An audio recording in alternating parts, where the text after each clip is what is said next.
ரெட்ரோலுக்ஸ் குடும்பங்களுக்கு வணக்கம். இன்றைய கார்த்திக் விஷன் நிகழ்ச்சியில் தமிழகத்தில் நடக்கும் அரசியல் நிகழ்வுகளை பற்றி பேசலாம். வணக்கம் கார்த்திக். வணக்கம் ஜோ. ரெட்ரோலுக்ஸை தொடர்ந்து சப்ஸ்கிரைப் பண்ணுறவங்களுக்கு மிக்க நன்றி. பண்ணாதவங்க சப்ஸ்கிரைப் பண்ணிவிட்டு வீடியோக்களை பாருங்கள், லைக் பண்ணுங்கள், கமெண்ட் பண்ணுங்கள், ஷேர் பண்ணுங்கள். சூப்பர் தேங்க்ஸ் மூலமாக உங்களுடைய அன்புகளை செலுத்துறவங்களுக்கு நன்றி. சூப்பர் தேங்க்ஸ் பண்ணுங்க அப்படின்னு சொல்லலை, சூப்பர் தேங்க்ஸ் மூலமாக நீங்கள் பண்ணுறவங்களுக்கு நன்றி சொல்கிறேன். இது எப்படி சில பேர் எப்படி தப்பாக எடுத்துக்கிறாங்கன்னா, நீங்கள் சூப்பர் தேங்க்ஸ் மூலிமா பணம் கேட்குறீங்க, திரள் நிதி கேட்குறீங்க அப்படின்ற ஒரு கமெண்ட் ஒன்று வந்துச்சு. நான் அதெல்லாம் பண்ணலை, அந்த இதெல்லாம் பண்ணலை.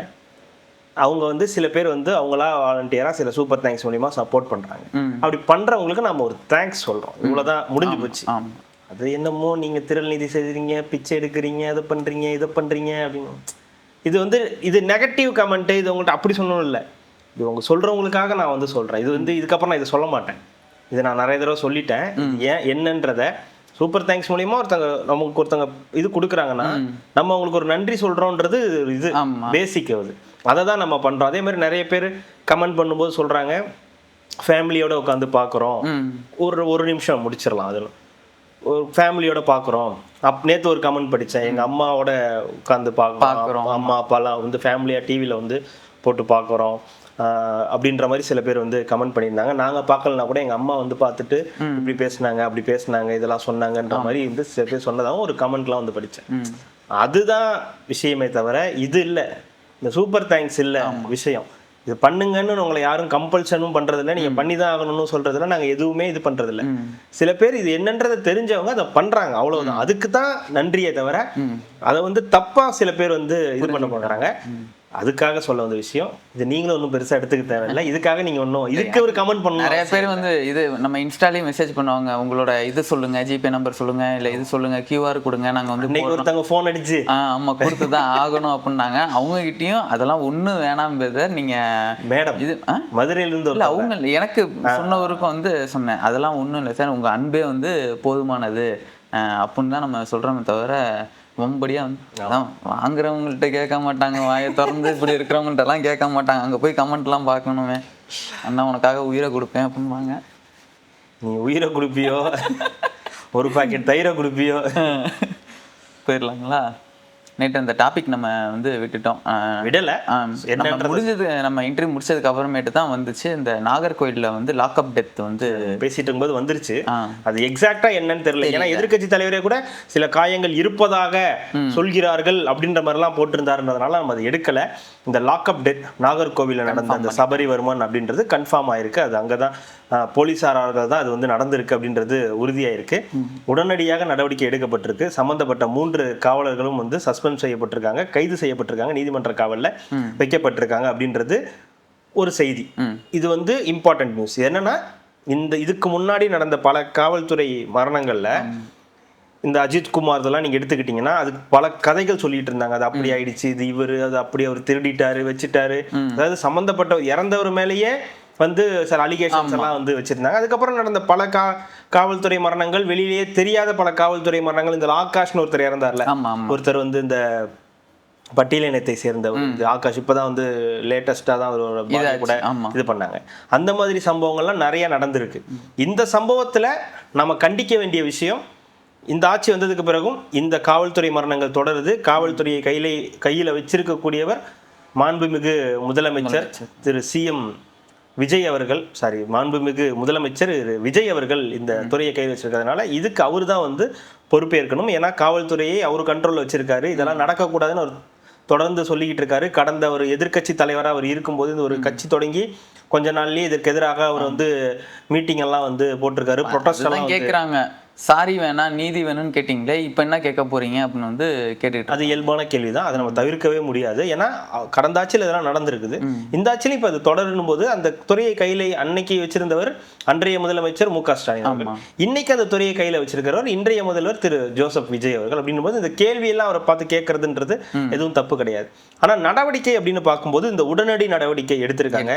ஏன்னா இதுக்கெல்லாம் கொஞ்ச நாள் ஆகும். யார் அந்த போலீசார் அப்படின்றத கண்டுபிடிக்கிறது, எதனால் இது நடந்துச்சு, என்ன நடந்துச்சு, எப்படி நடந்துச்சுன்னு சில இதெல்லாம் நடந்து அந்த அதிகாரிகள் சம்பந்தப்பட்ட அமைச்சர்களோடையோ எம்எல்ஏக்களோடையோ கொஞ்சம் நெருக்கமானவர்களாக இருந்தால், அவங்களுக்கு சம்பந்தப்பட்டவர்களாக இருந்தா ஏதாவது ஒன்று இருந்துச்சுன்னா கொஞ்ச நாள் டிலே ஆகும். அப்புறம் ப்ரெஷர்லாம் போட்டு எல்லாரும் சேர்ந்து பேசி வச்சதுக்கு அப்புறம் அந்த சம்பவங்கள்லாம் நடந்ததுக்கு அப்புறம் அவங்க சஸ்பெண்ட் பண்றது, கைது பண்றதெல்லாம் பண்ணுவாங்க. ஆனா சம்பவம் நடந்த அடுத்த நாள்லயே வந்து இவங்களை வந்து சஸ்பெண்ட் பண்ணி கைது பண்ணியிருக்காங்கன்றது ஒரு வரவேற்புக்குரிய விஷயம்.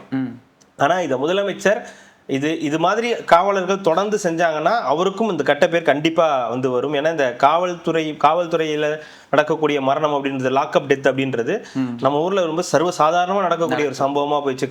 அதாவது இங்க இருந்து கூட்டு போறது, அவங்க குற்றவாளி அப்படின்றதெல்லாம் அடுத்தது தாண்டி, குற்றவாளினா நீங்க நீதிமன்றத்துல கொண்டு போய் ஒப்படைக்கணும், அவங்க அதுக்கு தண்டனை கொடுப்பாங்க, அவங்க கொண்டு போய் ஜெயில வைப்பாங்க. இதுதான் ப்ராசஸ். அதுக்கு பதிலாக நீங்களே அடிச்சு உதச்சி, ஏன்னா அந்த 19 இடத்துல அவருக்கு வந்து இதாயிருக்கு, கை ஃப்ராக்சர் ஆயிருக்கு, கால் முட்டி உடஞ்சிருக்கு, இதுல ஏற்கனவே ஒரு மாற்றுத்திறனாளின்ற வேற சொல்றாங்க. அப்போ இப்படி ஒரு நபரை வந்து நீங்க வந்து அடிச்சே வந்து கொண்டு இருக்கீங்க அப்படின்னும் போது அது ஒரு மிகப்பெரிய தாக்கத்தை தான் வந்து ஏற்படுத்தும். இந்த அரசுக்கு ஒரு கெட்ட பெயரை தான் ஏற்படுத்தும். அந்த துறையை வைத்திருக்கக்கூடிய அமைச்சராக முதலமைச்சர் விஜய் அவர்கள் மீது இந்த கேள்வி கணைகள்லாம் வந்து எழதான் செய்யும். ஸோ அவர் அடுத்து அவருக்கு கொடுக்கக்கூடிய அந்த தண்டனை, அவர் எடுக்கக்கூடிய முடிவு இன்னும் பெரிய வீரியத்தை ஏற்படுத்தணும். இந்த மாதிரி நடக்கக்கூடிய இந்த காவலர்களால் ஏற்படக்கூடிய மரணத்தை இதுக்கப்புறம் நிகழாம எப்படி தடுக்கணும்ன்றதுக்கு அவர் எடுக்கக்கூடிய முக்கியமான முடிவு மட்டும்தான் ஒரு நல்ல விஷயத்த. இல்லை, அது ஏன் அவங்களுக்கு புரியுமே, நம்ம சாத்தான்குளம் விஷயம் வந்துச்சு, அதுலேயும் அந்த காவலர்களுக்கு எல்லாத்துக்கும் இரட்டை ஆயுள் தண்டனை வந்து கொடுத்துருந்தாங்க. இதெல்லாம் தெரிஞ்சிருந்து ஏன் இந்த மாதிரி விஷயத்தை, அதுதான் தெரியல. அவங்களுக்கு ஒரு சில பிரச்சனைகள் இருக்கலாம், அவங்க துறையை சார்ந்து நிறைய பிரச்சனைகள் இருக்கலாம், ப்ரெஷர்ஸ் நிறையா இருக்கலாம், அவங்களுக்கு லீவ் இல்லைன்ற பிரச்சனைகள் இருக்கலாம், நிறைய மன அழுத்தம் அதெல்லாம் இருக்கலாம். ஆனால் அதெல்லாம் கொண்டு போய் ஒரு குற்றவாளி மேலே, அவங்க கைது செஞ்சுட்டு வர ஆட்கள் மேலே காட்டுறதுல வந்து நியாயம் இருக்காது. அதற்கு முதல்ல என்ன தீர்வுன்னு பார்க்கணும். அதற்கு பிறகு இந்த மாதிரி நடக்காம இருக்கிறது எப்படின்றத உத்தரவே போட்டிருக்காரு இவர் வந்து. நீங்க வந்து மக்கள் கிட்ட வந்து ரொம்ப சாஃப்டா தான் நடக்கணும், அதிகாரத்தை விசாரிக்கின்ற பேர்ல எளிய மக்கள்கிட்ட உங்களோட அதிகாரத்தை நீங்க காட்டக்கூடாதுன்னு இருக்காங்க. விசாரணையும் நீங்க வந்து சிசிடிவி கேமரா வச்சுதான் நீங்க வந்து விசாரணையும் வந்து இருக்கணும், அது ரெக்கார்டிங்ல இருக்கணும்னு சொல்றாங்க. இருந்தும் இந்த மாதிரி அதிகாரிகள் எல்லாமே அது திருப்பி மீறுறாங்க அப்படின்றப்போ அந்த ஆர்டர்ஸ்க்கு இவங்க வந்து ஒபே பண்றது இல்லைன்றதை தாண்டி அந்த ஏதோ ஒரு கோபம், அவங்களுக்குள்ள இருக்கிற ஒரு கோபம் வந்து அதுல வெளிப்படுது. கேட்கறேன்னா, உங்களுக்கு வெளிப்படுதுன்னா உங்களுக்கு மேல இருக்கிறவங்க கிட்டயோ இல்ல வந்து ஒரு வசதியானவங்க கிட்டயோ நீங்க வெளிப்படுத்த முடியுமா? அப்ப மட்டும் உங்களால அடக்கிக்க முடியுது. அதுதான் சொல்றேன். அதெல்லாம் சேர்த்துதான் இங்க ஒரு எளியவர்கள்ட்ட மேல காட்டிட முடியுன்ற ஒரு இடத்துக்கு வந்து நகர்ந்துடுறாங்களோ அப்படின்ற ஒரு சந்தேகம் வருது. இதை கடந்த முறை அவர் வந்து செய்யும்போது அவர் ஒரு எதிர்கட்சி தலைவர், இல்லைன்னா அவர் வந்து ஒரு கட்சி தொடங்கிய ஒரு தலைவராக வந்து இருந்தார். அப்போ கேள்வி கேட்கும்போது இருந்ததோ அதே கேள்விகள் இப்போ அவரை நோக்கியும் வைப்பாங்க. இப்போ அதற்கான பதில் அவங்க சொல்லணும். ஒரு நல்ல விஷயம், உடனடியாக நடவடிக்கை எடுக்கப்பட்டிருக்கு. இன்னொரு விஷயம், இதுக்கப்புறம் எப்படி நடக்காமல் தடுக்கிறது அப்படின்றத அவங்க வந்து பார்க்கணும். என்ன ஏன்னா கடந்த முறை அவங்க அஜித் அவங்களோட வீட்டுக்கெல்லாம் போயிட்டு வந்தார். அவர் ஒரு தலைவராக, கட்சி தலைவராக இருக்கார், இப்போ ஒரு முதலமைச்சராக இருக்கார். அந்த குடும்பத்துக்கிட்ட என்ன பேச போறாரு, என்ன மாதிரியான நன்கொடைகள் ஏதாவது கொடுக்க போறாரா, உதவிகள் ஏதாவது வழங்க போறாரா, இந்த மாதிரியான சில கேள்விகள் வந்து இருக்கு. என்ன பண்றாங்கன்றதை பார்ப்போம். ஆனா இது மாதிரியான மரணங்கள் இனி இருக்கக்கூடாதுன்னு நம்ம தொடர்ந்து பேசிட்டு இருக்கோம். இதே மாதிரி கடந்த ஆட்சியில் நடந்த போதும் நம்ம பேசியிருக்கோம். இப்பவும் இது நடக்குது. இது நடக்காம இருக்கிறதுக்கு முதலமைச்சர் என்ன செய்ய போறார் அப்படின்ற கேள்வி இருக்கு. என்ன பதில் சொல்ல போறாருன்றத மக்களும் எதிர்பார்த்துக்கிட்டு இருக்காங்க. வழக்கமாவே போயிட்டு இருக்குது. அதுதான் இல்ல, இறந்துட்டாங்கன்னா உடனே வந்து நிவாரண நிதின்னு கொடுத்துட்டாங்கன்னா அது வந்து அடங்கிரும். நிவாரண நிதின்றது அந்த சம்பந்தப்பட்ட நபர் அவருடைய பொருளாதாரம் எல்லாத்தையும் பார்த்து அவங்களுக்கு கொடுக்கக்கூடியது. ஏன்னா அது அவங்க அந்த சம்பாதிக்கக்கூடிய ஒரு நபர் இல்லைன்னா அந்த குடும்பம் எப்படி வந்து ரன் பண்ணுன்ற கேள்வி இருக்குல்ல, அதுக்காக கொடுக்கப்படுறது. இது வந்து காவலர்களால் அடிச்சு கொல்லப்பட்டிருக்கு. அப்ப அதுக்கு என்ன நிவாரணமோ நீங்க கொடுத்துதாகணும். ஏன்னா வேற உங்களுக்கு என்ன ஆப்ஷன் இருக்கு? இப்ப நீங்க அரசு துறையில வேலை கொடுத்தீங்கன்னா அது வந்து அதுவும் கேள்வி வருது. ஏன் அரசு துறையில் இவ்வளவு பேர் இருக்காங்களே, அப்புறம் அவங்களாம் என்ன பண்ணுவாங்கன்ற ஒரு கேள்வி வருது. பணமா கொடுத்தீங்கன்னா ஏன் நீங்க அடிச்சு கொண்டு நீங்க பணமா கொடுப்பீங்க? எது செஞ்சாலும் கேள்விகள் வரதான் செய்யும். ஆனா நம்மளுடைய நடைமுறை அப்படி ஒன்று நடந்தா அவங்களுக்கு வந்து ஒரு ஏதாவது ஒன்று நடக்கிறது. இப்ப அஜித்தோட அந்த இதுக்கு வந்து ஒரு அரசு உழவு சொன்னாங்க, அவங்க தம்பிக்கா இருக்கும் அரசு வேலைன்ற மாதிரி சொன்னாங்க. அது கொடுத்தாங்களா என்னன்ற இது தெரியல. அப்போ இந்த மாதிரியான சம்பவங்களுக்கு இந்த நிவாரணம் கொடுக்கறதுன்றது ஒரு வழக்கமா வந்து இருக்கு. என்ன பண்றாங்கன்னு தெரியல, பார்ப்போம். 23 அதை கொஞ்சம் பின்னாடி வச்சுக்கோங்க. 23 பின்னாடி வச்சுக்கோங்க. சரி, அப்போ இது போயிடலாம், பழனி போயிடலாம். அதுக்கு ஒட்டிட்டு இருந்தாங்கல்ல 100 ஏக்கர் சார் 100 கோடி வந்து 100 கோடிக்கு வந்து இது பண்ணிட்டாங்க, பதிவு பண்ணிட்டாங்கன்னா அதுக்கு வந்து ரமேஷ் அவர்களும் வந்து விளக்கம் வந்து கொடுத்துட்டாங்க, என்ன நடந்துச்சு அப்படின்றத விளக்கமும் கொடுத்தாங்க. சிபிசிஐடிக்கு மாற்றிட்டாங்க. ஆமாம், இது வந்து ஒரு பெரிய பஞ்சாயத்தாக போயிட்டு இருந்துச்சு. பழனி தண்டாயுதபாணி கோயிலில் இருக்கக்கூடிய அந்த 1.74 ஏக்கர் நிலத்தை வந்து 100 கோடி ரூபாய்க்கு உள்ள நிலத்தை வந்து 2 கோடி ரூபாய்க்கு வந்து மாற்றிட்டாங்க, வச்சுட்டாங்க. போச்சு, மானம் போச்சு, மரியாதை போச்சு. இதுக்கு மேலே என்ன பண்ணுறது? பழனி முருகனையே ஏமாற்றிட்டாங்க, அவரையே வந்து ஆண்டி ஆக்கிட்டாங்க, அவருக்கே பஞ்சாமிர்தம் ஊட்டி விட ஆரம்பிச்சுட்டாங்க. ரமேஷ் எவ்வளோ பெரிய திருட்டு பார்த்தீங்களா, என்னெல்லாம் பண்ணிட்டாரு பார்த்தீங்களா அப்படின்னு ஆக பெரும் ஒரு நீங்கள் சொன்னது. நான் அதெல்லாம் கூட நான் இல்லைங்க 100 கோடி ரூபா இது மதிப்பு வந்து 2 கோடி அவரோட சொந்தக்காரன்னு சொன்னாங்க பார்த்தீங்களா. எனக்கு அதுதான் வந்து எந்த அடிப்படையில் இவர் சொந்தக்காரன் எங்க மாட்டின தெரியுமா? அங்கதான் நீ மாட்டின. அடே சந்திரபாபு நாயுடு லட்டுக்கு பதிலா ஜிலேபின்னு சொன்னாருன்னு பத்தியா, அங்கதான் நீ சிக்கணுன்ற மாதிரி இந்த விஷயத்துல அவர் ஓப்பனா வந்து வெளியே சொல்றாரு. இந்த மாதிரி என் மேல அவதூறு தேவையில்லாம பரப்புனீங்கன்னா போடு, வழக்கு போடு அப்படின்னு ஏரிதாஸ் உட்பட நிறைய பேர் வந்து சொல்லியிருந்தாங்க. அதுல ஒரு லேடி ஒருத்தவங்க இந்த மாதிரி சொல்லியிருந்தாங்க. குற்றத்தை ஒப்புக்கொண்டாரு இல்ல அமைச்சர் ரமேஷ் அவர்கள் சொன்னது தவறு நடந்திருக்குது, ஆமா தப்பு நடந்திருக்குது, அது என்னன்னு பார்த்து எப்பேற்பட்ட அதிகாரியா இருந்தாலும் சரி, யாரா இருந்தாலும் சரி, எந்த துறையா இருந்தாலும் சரி, கண்டிப்பா அவங்க மேல நாங்க நடவடிக்கை எடுப்போம்னு சொன்னதை ஒருத்தவங்க கீழே ஏதோ இந்த ட்விட்டர்ல இது போட்டாங்க போல, அவங்க மேல வழக்கு எஃப்ஐஆர் போட்டாங்க போல. உடனே கழகம் எங்களுக்கு பின்னாடி இருந்து வர வேண்டும், உங்க பின்னாடி இருக்கிறதே கழகம் தானே, அதுதானே பிரச்சனையே இங்கன்ற மாதிரி அவங்க ஏதோ போட்டதுக்கு இப்போ கழகம் வந்து பின்னாடி நிக்க போகுது. அமைச்சர் சொன்னது என்ன? தவறு நடந்திருக்குங்க, என்னன்னு கண்டுபிடிச்சு கண்டிப்பா நாங்க வந்து தண்டனை கொடுப்போம், அது யாரா இருந்தாலும் சொன்னாங்க. இவங்க என்ன புரிஞ்சுக்கிட்டாங்கன்னா, அப்பாடா தப்பு நடந்தது அவரே ஒத்துக்கிட்டார், ஆமா இவங்க தான் இவரு குடும்பம் இவங்க எல்லாம் சேர்ந்துதான் இதை வந்து ஆட்டையை போட்டாங்க இந்த பழனி. இதை வந்து இப்பயே சொல்றேன், எப்படிங்க முடியும்? 2 மாசத்துல எப்படிங்க ஒருத்தர் ட்ரை பண்ணுவாரு? நீங்க நான் என்ன சொல்றேன், ஒரு எக்ஸ்பீரியன்ஸான ஆளு ஏடிஎம்கே டிஎம்கே இருந்து வந்த ஆட்கள் யாராவது தாங்க செஞ்சுட்டாங்கன்னு சொன்னீங்கன்னா கூட ஆமாங்க வாய்ப்பு எங்களுக்குன்னு சொல்லலாம். வந்து 2 மாதம் எப்படி அப்படி எப்படி பண்ணணும்னே முதல்ல தெரியாது, எப்படி அதை கண்டுபிடிக்கிறதுக்கே கொஞ்ச நாள் ஆகுன்ற மாதிரி இருக்கும்போது எப்படி இது சாத்தியப்படும்ன்ற ஒரு கேள்வி வருது. இப்போ வந்து இன்னைக்கு உயர்நீதிமன்றம் அதை ரத்து பண்ணி பேப்பர் 2 கழிச்சு ஆளுக்கு ஒரு பக்கமா கொடுத்துருந்தாங்க, எடுத்துட்டு போங்க அப்படின்னு சொல்லிடுச்சு. இப்போ சிபிசிஐடிக்கும் வந்து வழக்க மாத்திட்டாங்க. இப்போ மாத்தினதுனால யார் யாரு என்ன நடக்குது, எப்படி நடந்துச்சு, வேற யாராவது இருந்தாங்களா, இதுக்கு முன்னாடி யாராவது இருந்திருப்பாங்கல்ல, ஆமா ஆக பெரும் அரசியல்வாதிகள் யாராவது இருந்திருப்பாங்க இல்லையா, அவங்க எல்லாம் யாராவது இருக்காங்களா, அவங்களுக்கு நெருக்கமானவங்க யாராவது இருக்காங்களா, இல்ல வேற ஏதாவது அந்த ஊர்லயே இருக்கக்கூடிய யாராவது, பழனியிலே இருக்கக்கூடிய வேற யாராவது, இல்ல பக்கத்துல இருக்க யாராவது இருப்பாங்களோ அப்படின்ற சந்தேகங்கள் இப்ப வர ஆரம்பிச்சிருக்கு. நீங்க என்ன சந்தேகப்படுற மாதிரி இருக்கு? இல்ல இருக்குங்க, என்னங்க பண்றது? அப்படிதான் ஏங்க நீங்க நேரடியா சொல்றீங்க, புதுசா வந்த பையன் மேலே இவ்வளவு 100 கோடி சொல்றீங்களே, அப்ப பழசா இருக்கிற செஞ்சிருக்க மாட்டாரா? வாய்ப்பு இருக்கு. அதுதான் ஒரு சந்தேக பார்வையோட வைக்கிறாங்க. இல்ல அவர் செஞ்சிருக்கலாம், இல்ல அவருக்கு வேற யாராவது செஞ்சிருக்கலாம், இந்த ஊர்ல இருக்க வேற யாராவது நிர்வாகிகள் செஞ்சிருக்கலாம் அப்படின்ற ஒரு இது வந்திருக்கு. அதனால இப்ப சிபிசிஐடி கொடுத்துருக்காங்க. அவ்வளவுதான், மாட்டுநடி மாப்பிள்ள வாடா பம்பர கட்ட மண்டையான்ற மாதிரி தூக்கி கொடுத்துட்டாங்க. என்ன நடக்க போகுதுன்னு நீங்க சொன்ன மாதிரி அந்த இதுல சொன்ன மாதிரி தான் இவர் பேசுனதுக்கு வீடியோல இது பண்ணீங்கன்னா, எனக்கும் ஒருத்தர் வந்து அனுப்பியிருந்தாரு. ஆந்திராவில் ஏதோ இந்த பயிர் எல்லாத்தையும் சேதப்படுத்துகிற மாதிரியும் அங்கே இருக்கிறதெல்லாம் அப்புறப்படுத்துகிற மாதிரியும் விவசாயிகளை வந்து இது பண்ணுறதுக்காக வந்து அந்த நிலத்தில் வந்து ஆக்கிரமிப்பு பண்ணுறதுக்கு. அதில் உடனே கீழே போய் கமெண்ட், திராவிடம் திருப்பி வரும், மக்களுக்கு நீங்கள் விவசாயிகளுக்கு வந்து இது பண்ண மாட்டேங்கிறீங்க, தாவேக்கா ஆட்சி வந்து ஒழியணும். நடக்கிறது ஆந்திராவில், நியூஸ்ல தெளிவாவே ஆந்திரான்னு சொல்லி தான் பேசுறாங்க. பைத்தியம் பிடிச்சி திரியறானுங்க, நிஜமாவே பைத்தியம் பிடிச்சி திரியறாங்க. அது எனக்கு அனுப்புனவரு சொன்னா, அண்ணா கொஞ்சம் கமெண்ட்ஸ் மட்டும் போய் பாருங்கண்ணா அப்படின்னு. கமெண்ட்ஸ் போய் பார்க்குறேன், திமுக மீண்டு வரும், திமுக வந்து இதாகும், மக்களுக்குன்னா திமுக மட்டும்தான் வரும்னு அவ்வளோ கமெண்ட் போட்டு வச்சிருக்காங்க. அடா பாவிகளா, ஆந்திரான்னு சொல்லிதானே போடுறாங்க, அது தெரியாம என்னடா வந்து திமுகன்னு பேசிட்டு இருக்கீங்க. இந்த படம் பார்த்தோம்ல, இதற்கு தானே ஆசைப்பட்ட பாலகுமார், ஏய் நான் கையாட்டுறது நிறுத்தி எவ்வளோ நேரம் ஆச்சு தெரியுமா, ஆனால் என் கண்ட்ரோல் இல்லாமல் இந்த கை ஆடிக்கிட்டு இருக்குன்ற மாதிரி தான் இவங்க என்ன பண்ணுறதே தெரியாமல் ஆந்திராவுக்கு கர்நாடகா நியூஸ் எல்லாத்துக்கும் எடுத்து போட்டுட்டு இருக்காங்க. நேற்று நான் ஒரு 2-3 இது பார்த்தேன், ட்வீட்ஸ் பார்த்தேன். பத்திரிகையாளர் தான், தனிப்பட்ட முறையில் ஒரு பத்திரிகையாளர் இப்போ செயல்பட்டு இருக்காரு. அவர் இப்போ முன்னாடி ஒரு இதில் இருந்தார், இப்போ வெளியே வந்துட்டார். ஆணவ படுகொலைகள் அதிகமாயிடுச்சு, லாக்அப் டெத்து மரணங்கள் வந்து அதிகமாயிடுச்சு, பாலியல் சீண்டல்கள் அதிகமாயிடுச்சு, பாலியல் பிரச்சனைகள் ரொம்ப அதிகமாயிடுச்சு, இந்த மாதிரி ஊழல் இதெல்லாம் அதிகமாயிடுச்சு. தமிழக மக்கள்லாம் ரொம்ப சந்தோஷமா இருக்காங்க, விசில் அடிச்சுக்கிட்டு ரொம்ப சந்தோஷமா இருக்காங்க அப்படின்னு. சரி ஓகே விட்டாச்சு. அடுத்து மின்கட்டண உயர்வு, அதாவது நமக்கே தெரியாம மின்கட்டணத்தை உயர்த்திட்டாங்க, மக்கள்லாம் ரொம்ப ஹாப்பியாக இருக்காங்க. இந்த மாதிரி வந்து அதுக்கு கீழே போய் கமெண்ட்ஸ் எல்லாம் பார்த்தா அதுக்கேற்ற மாதிரியே அவங்களுக்கு ஏற்ற மாதிரியே வந்து இருக்கு. எனக்கு அப்போ தான் ஒன்று புரியுது, இவங்க புதுசா வந்து இறங்கியிருக்காங்க டீம், இவங்கெல்லாம் இல்ல டீம் இல்ல, இவங்கெல்லாம் வந்து வேற ஒரு ஸ்டேட்ல இருந்துட்டு இப்போ வந்து வேற வேற கர்நாடகா, ஆந்திரா அந்த மாதிரி எங்கெங்கயோ வாழ்ந்துட்டு புதுசா வந்திருக்காங்களோ அப்படின்ற ஒரு எண்ணம் வந்து வருது. ஏன்னா புதுசா இருக்கு இந்த ட்வீட்லாம் பாக்குறதுக்கு. நாட்டுல கொலை, கொள்ளை, கற்பழி, சாரி பாலியல் சீண்டல்கள், லஞ்சம் இதெல்லாம் பயங்கரமா பெருக்கெடுத்துருச்சு. மின்சாரம் இதெல்லாம் வந்து பயங்கரமா பிரச்சனையா இருக்கு. மின் இணைப்புக்கு வந்து அதிகமா இது கேக்குறாங்க. இப்ப நமக்கு இபி எல்லாம் வந்து ரொம்ப ஓவர் ரேட்டா வந்து அதிகமா வந்துகிட்டு இருக்கு.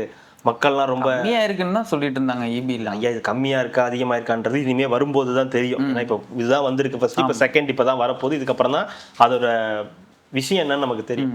ஆனா இவங்கள பார்க்கும்போது எனக்கு என்ன தோணுதுன்னா, அப்ப இவங்களுக்கும் அந்த பிரச்சனை இருக்கு. இவங்களுக்குமே அந்த 2 கட்சி தான் இருக்கணும், அதை தாண்டி இங்க ஒருத்தங்க இருக்கக்கூடாது. பத்திரிகையாளர்கள் நிறைய பேருக்கு, அந்த பத்திரிகையாளர்கள் இருக்கக்கூடிய நிறைய பேருக்கு இருக்கக்கூடிய பிரச்சனை அதுதான். அதாவது நம்ம சாதாரணமா இத்தனை வருஷமா நம்ம அனுபவிச்சுட்டு இருந்த பிரச்சனைகளையே இப்ப மாபெரும் பிரச்சனைகளா சொல்றாங்க. இப்ப நம்ம ரெகுலரா அனுபவிச்சுட்டு இருந்தோம்ல, இப்போ இந்த ஊர்ல ஒரு பாலியல் பிரச்சனை இருக்கும், லஞ்சம் கொடுத்துக்கிட்டு இருந்த, இந்த லஞ்சம் வாங்கிட்டு இருந்த விஷயங்களா இருக்கட்டும், இல்ல இந்த இபி கட்டிட்டு இருந்த விஷயங்களா இருக்கட்டும், எவ்வளவோ விஷயங்களை நம்ம ரெகுலரா அனுபவிச்சுட்டு இருந்த விஷயங்களையே மாபெரும் உலகமாக பிரச்சனை இது அப்படின்னு அது இதை குறைக்கிறதுக்காக இந்த அரசாங்கம் ஒரு புதிய முயற்சிகளை எடுத்துக்கிட்டு இருக்கு. ஒரு முதலமைச்சர் வந்து சொல்றாரு லஞ்சம் கொடுக்காதீங்க அப்படின்னு ஒரு விஷயத்தை எடுத்து சொல்றாரு. சொன்னா என் பேரை சொல்லுங்க, எங்க ஆட்சின்னு சொல்லுங்கன்றாரு. இதுக்கு முன்னாடி எவனுமே அப்படி சொன்னது என்னடா அப்படி சொல்றாங்கன்னா அது ரீல் கண்டென்ட், அது ரீல்ஸுக்காக அப்படி போட்டாரு. வேற எதெல்லாம் தான் ரீல்ஸுக்காக போட்டாருன்னா எல்லாமே ரீல்ஸுக்காக தான் போடுறாரு. அவர் பேசுனது எல்லாமே ரீல்ஸுக்காக தான். கரூர்ல போய் பேசுனது ரீல்ஸுக்காக தான், எங்க போய் பேசினாலும் அது ரீல்ஸுக்காக தான் வந்து பண்றாரு அப்படின்ற ஒரு நரேட்டிவை வந்து தொடர்ந்து வந்து வச்சுக்கிட்டே இருக்காங்க. எனக்கு அப்பதான் புரியுது, இப்ப இதுல நிறைய பேர் நம்ம நினைக்கிற சாமானிய மக்களை தாண்டி சாமானிய மக்கள் தான் ஒரு புது அரசாங்கம் வேணும் அப்படின்னு நினைச்சு ஒரு இதை கொடுத்துருக்காங்க, 108 தொகுதியை கொடுத்துருக்காங்க. மற்ற பேரெல்லாம் அதை தாண்டி ஓட்டு போட்டவங்க எல்லாம் இருக்காங்க. ஆனா மற்ற இந்த நம்ம இருக்கக்கூடிய இந்த மீடியாவா இருக்கட்டும், மற்ற தொழில இருக்கக்கூடியவங்களா இருக்கட்டும், அதிகாரிகளா இருக்கட்டும், இவங்களுக்குலாம் என்னன்னா இவங்க இருக்கக்கூடாது, இவங்க இருந்தா நம்மளால சம்பாதிக்க முடியாது, இவங்க இருந்தா நம்மளால எதுவும் பண்ண முடியாது, நமக்கு வர வேண்டிய சில விஷயங்கள் வராம போகுது, நமக்கு செய்தி கொடுக்க வேண்டிய செய்திகள் வராம போகுது, நமக்கான நெருக்கங்கள் வந்து ரொம்ப ப்ராப்ளமா இருக்குன்றதுனால இந்த ஆட்சி மேல பயங்கரமான கான்ல இருக்காங்க. இயல்பா ஒரு அரசு நடக்குது, அந்த அரசு மேல ஒரு அரசு நடக்கும்போது என்னெல்லாம் பிரச்சனைகள் நடக்குமோ அது இயல்பா இப்ப நடக்கவும் செய்யுது. ஒரு சாதாரண விஷயங்கள் இப்ப நம்ம தான் சொல்றேன், 60 வருஷமா நம்ம அனுபவிச்சுட்டு இருந்த எல்லாமே இப்ப தொடர்ந்து நடந்துகிட்டு இருக்கு. அது கொஞ்சம் கம்மியாவும் இருக்கு, இல்ல கொஞ்சம் அதிகமாவும் இருக்குன்னு வச்சுக்கலாம். அது எப்படியோ ஒண்ணு பிளஸ் ஆர் மைனஸ் வச்சுங்க. ஆனா இதெல்லாம் தமிழ்நாட்டுல நடந்ததே இல்ல, இப்பதான் நடந்ததே கிடையாது. ஒரு லாக்அப் டெத் நடந்ததே கிடையாது, ஒரு பாலியல் வன்புணர்வு இங்க நடந்ததே கிடையாது. எல்லாரும் மகிழ்ச்சியா தான் இருந்தாங்க. இப்போ உங்களுக்கு ஓட்டு போட்டதுக்கு அப்புறம் தான் எல்லாமே நடக்கும். விசில் சின்னத்தை நீங்க அழுத்தினதுக்கு அப்புறம் தான் நாட்டுல இவ்வளவு பெரிய பிரச்சனைகள் இருக்குன்னு சொல்லும் போதுதான் மூளை சூடாகுது. எனக்கு ஒரு பார்த்துக்கிட்டே தான் இருக்கோம் நம்ம. இதில் இன்னொரு கமெண்ட்டும் ஒன்று இருக்குது. ஒரு 95% மேலே வந்து மீடியா எல்லாமே நீங்கள் சொல்கிற மாதிரி தான் அந்த 2 கட்சி தான் இருக்கணுன்ற அந்த நிலைப்பாட்டுக்குள்ளேயே வந்துட்டாங்க. மீதி இருக்கிற ஒரு 5 மட்டும்தான் ஏதோ ஒன்று இந்த இப்போ இருக்கிற இது வந்து மெயின் ஸ்ட்ரீம் மீடியா சுத்தம், அது நம்ம சொல்லவே வேணாம், சுத்தமாக வந்து தாவேகா அரசுக்கு வந்து எகென்ஸ்டாக தான் இருக்குது. யூடியூப்லேயே நீங்களே பார்க்குறீங்க, யூடியூப்பில் எத்தனை சேனல் வந்து இன்னைக்கு வந்து தாவேக்காக்கு ஆதரவுன்னு வச்சுக்கோமே, தாவேக்காக்கு ஆதரவாகவே ஒரு சில மீடியா தான் இருக்குது. இல்ல இங்கேயுமே இல்ல. உங்களுக்கு இப்போ ஒரு சமீபத்தில் ஒரு செய்தி கேள்விப்பட்டேன், அடுத்து ஒரு 20 டீம் இறங்குதான் புதுசாவா? ஆமா இவங்க ஆமா சீரியஸா தான் சமீபத்தில் கேள்விப்பட்ட நியூஸ். அது ஒரு 20 டீமா வராங்களா இல்ல 20 பேர் வராங்களா தெரியல. யூடியூபுக்கு, ஆமா யூடியூபுக்கு சோஷியல் மீடியாக்கு. ஆமா வெல்கம். அது வந்து தாவேக்காவை புரட்டி எடுப்பதற்காக வரக்கூடிய இனிமே வந்து கேட்டிருந்தாங்க, நீங்க வந்து ஆங்கர் நீங்க கேள்வி கேட்கறது ஒரு மாதிரி நடுநிலையா வந்து நீங்க கேட்கணும், நீங்க வந்து தாவேக்காவுக்கு சாதகமா உங்களுக்கு என்னதான் அந்த கட்சியை பிடிச்சிருந்தாலும் நீங்க தாவேக்காவுக்கு வந்து சாதகமான மாதிரி நீங்க வந்து கேள்விலாம் கேட்குறீங்க. ஆமா நான் அப்படிலாம் கேட்குறேன் அப்படின்னு சொல்லி முந்தானத்து வந்து ஒருத்தர் கமெண்ட்டும் போட்டிருந்தாரு. நான் என்ன கேட்குறேன்னா, நல்லது யாரு பண்ண, திமுகவே நல்லது பண்ணிட்டுங்க, நான் நல்லா இருக்கு, திமுக நல்லா இருக்குன்னு நான் சொல்ல தான் போறேன். அவங்க யாருமே பண்ணல. அதுக்கான வாய்ப்பே நீங்க கொடுக்க மாட்டேங்கிறீங்க. அதுதான் நானும் கேட்கிறேன். நான் இந்த ஆட்சியில வந்து நல்லதும் நம்ம பேசுறோம், கெட்டதும் நம்ம பேசுறோம். அது என்னமோ தாவேக்காக நம்ம வந்து இது பண்ணி நம்ம பேசுறோம். ஒரு சில விஷயங்கள் பண்றாங்க, அதெல்லாம் புரியுது. அவ்வளவுதான். எனக்கு என்னன்னா 60 வருஷமா நம்ம அனுபவிச்சுட்டு இருந்த பிரச்சனைகள், இவ்வளவு பிரச்சனைகள் நடந்திருக்குது.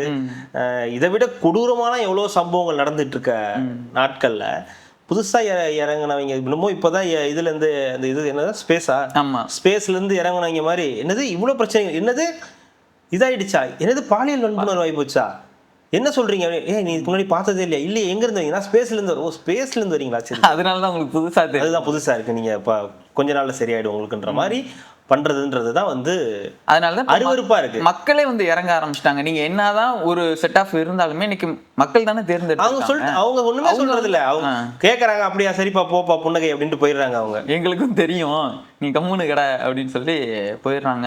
ரெண்டாவது இந்த ரீல்ஸ்ன்னு சொல்லி பேசிட்டு இருந்தாங்க. ஆமா, ரீல்ஸ் போட்டாலும் இன்னைக்கு அது ஒரு பிரச்சனைன்னு ஒரு ரீல்ஸ் போட்டா அதுக்கு வந்து சொல்யூஷன் வந்து கிடைக்குது இல்ல, அதுக்கு தானே ரீல்ஸ் போடுறாங்க. நல்லது நடக்கிறதுக்கு ரீல்ஸ் போட்டாலும் உங்களுக்கு என்ன பிரச்சனைன்னு தான் எனக்கு. ரீல்ஸ் வந்து இப்ப நம்ம ஒரு பிரச்சனைன்னு சொல்லி ரீல்ஸ் போட்டா பிரச்சனை இல்லை, சம்பந்தப்பட்ட அமைச்சர்களே ரீல்ஸ் போடுறாங்க. சம்பந்தப்பட்ட அதாவது இப்ப கொஞ்சம் கம்மியா இருக்கு எனக்கு தெரிஞ்சு. இப்ப கொஞ்சம் சில பேர்லாம் கொஞ்சம் அடக்கப்பட்டிருக்காங்கன்னு நினைக்கிறேன். உன் கையில எங்கேயாவது போனுக்கு நான் பார்த்தேன், அடி வெளுத்துருவேன்னு ஏதாவது சொல்லிட்டாங்களா என்னன்னு தெரியல. அதெல்லாம் கொஞ்சம் பேர்லாம் வந்து கொஞ்சம் கம்முன்னு ஆயிட்டாங்க. நீங்க பாத்தீங்கன்னா இப்ப டிகே பிரபுவை காணும், கொஞ்ச நாளா அவர் வந்து லைம் லைட்ல இல்ல, அவர் பாட்டுக்கு ஏதோ ஒன்று பண்ணிக்கிட்டு இருக்காரு. அப்புறம் கீர்த்தனா அவங்களையும் வந்து காணும். அப்புறம் பர்வேஷ் இருக்காரு, ஆனா அவர் பண்ணிக்கிட்டு இருக்காரு, இன்னமும் கொஞ்சம் பண்ணிக்கிட்டு இருக்காரு, கொஞ்சம் ஓடிக்கிட்டு இருக்கு. அந்த மாதிரி சில பேரை வந்து சொல்லிதான் வந்து சொல்றாங்க ரீல்ஸ், இந்த மாதிரி சில விஷயங்கள் வந்து சொல்றாங்க. அவங்களும் இப்ப கொஞ்சம் கம்மி பண்ணிட்டே வராங்க. ஓகே அப்படின்றது சொல்லணும்னு தோணுச்சு இந்த விஷயத்த, அதுக்காக வந்து தெரியல. நிறைய பேர் சொல்ற குற்றச்சாட்டு மீடியா எப்படி இருக்குது பாருங்க, மீடியா எப்படி இருக்குன்னு பாருங்கன்னா மக்கள் காரி துப்புறாங்க. மீடியா வந்து சத்தியமா சொல்றேன், மக்கள் காரி துப்புறாங்க. இருக்கத்தானே செய்யும். பாஸ் பேசன் மாதிரி இருந்தா துப்பதான் தோணும். துப்புனாலும் தொடச்சிக்கிட்டு திருப்பி வந்து முட்டை கொடுக்குறீங்களே, அதுதான் எப்படின்றது புரியல. அதே மாதிரி பேக் ஏவா வேலு ஆமா வந்துட்டேன்ல, அது என்னது மடியில வந்து கனம் இல்லை, வழியில வந்து மடியில் கனம் இல்லை, வழியில் பயம் இல்லை அப்படின்னு சொல்லி உள்ள போயிட்டு வந்துட்டு ஒரு 5 to 6 hours வந்து அவங்க கேட்ட கேள்விகளுக்கெல்லாம் பதில் சொல்லிட்டு கெத்தா ஸ்டைலா வந்துட்டு ப்ரெஸ்ஸை சந்திச்சு எல்லாம் ஒரு பிரச்சனை இல்லை, நீட்டாக போச்சு. நான் போனேன், காலைல 10:30 மணிக்கு போனேன், ஆஃபீஸர் 11 மணிக்கு வந்தாங்க, கேள்வி கணக்கில் தொடுத்தாங்க. அவங்க கேட்க நான் வந்து டக்குன்னு எனக்கு மனசுல என்ன பட்டதோ, மனசுல பட்டதெல்லாம் சொல்லக்கூடாது.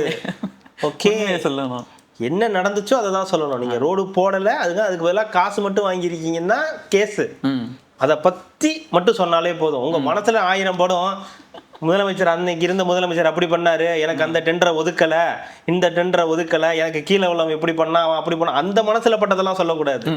இந்த கேஸுக்கு சம்பந்தமா கேள்விகள் கேட்டா அதுக்கு உண்மையான பதில் சொல்லணும்.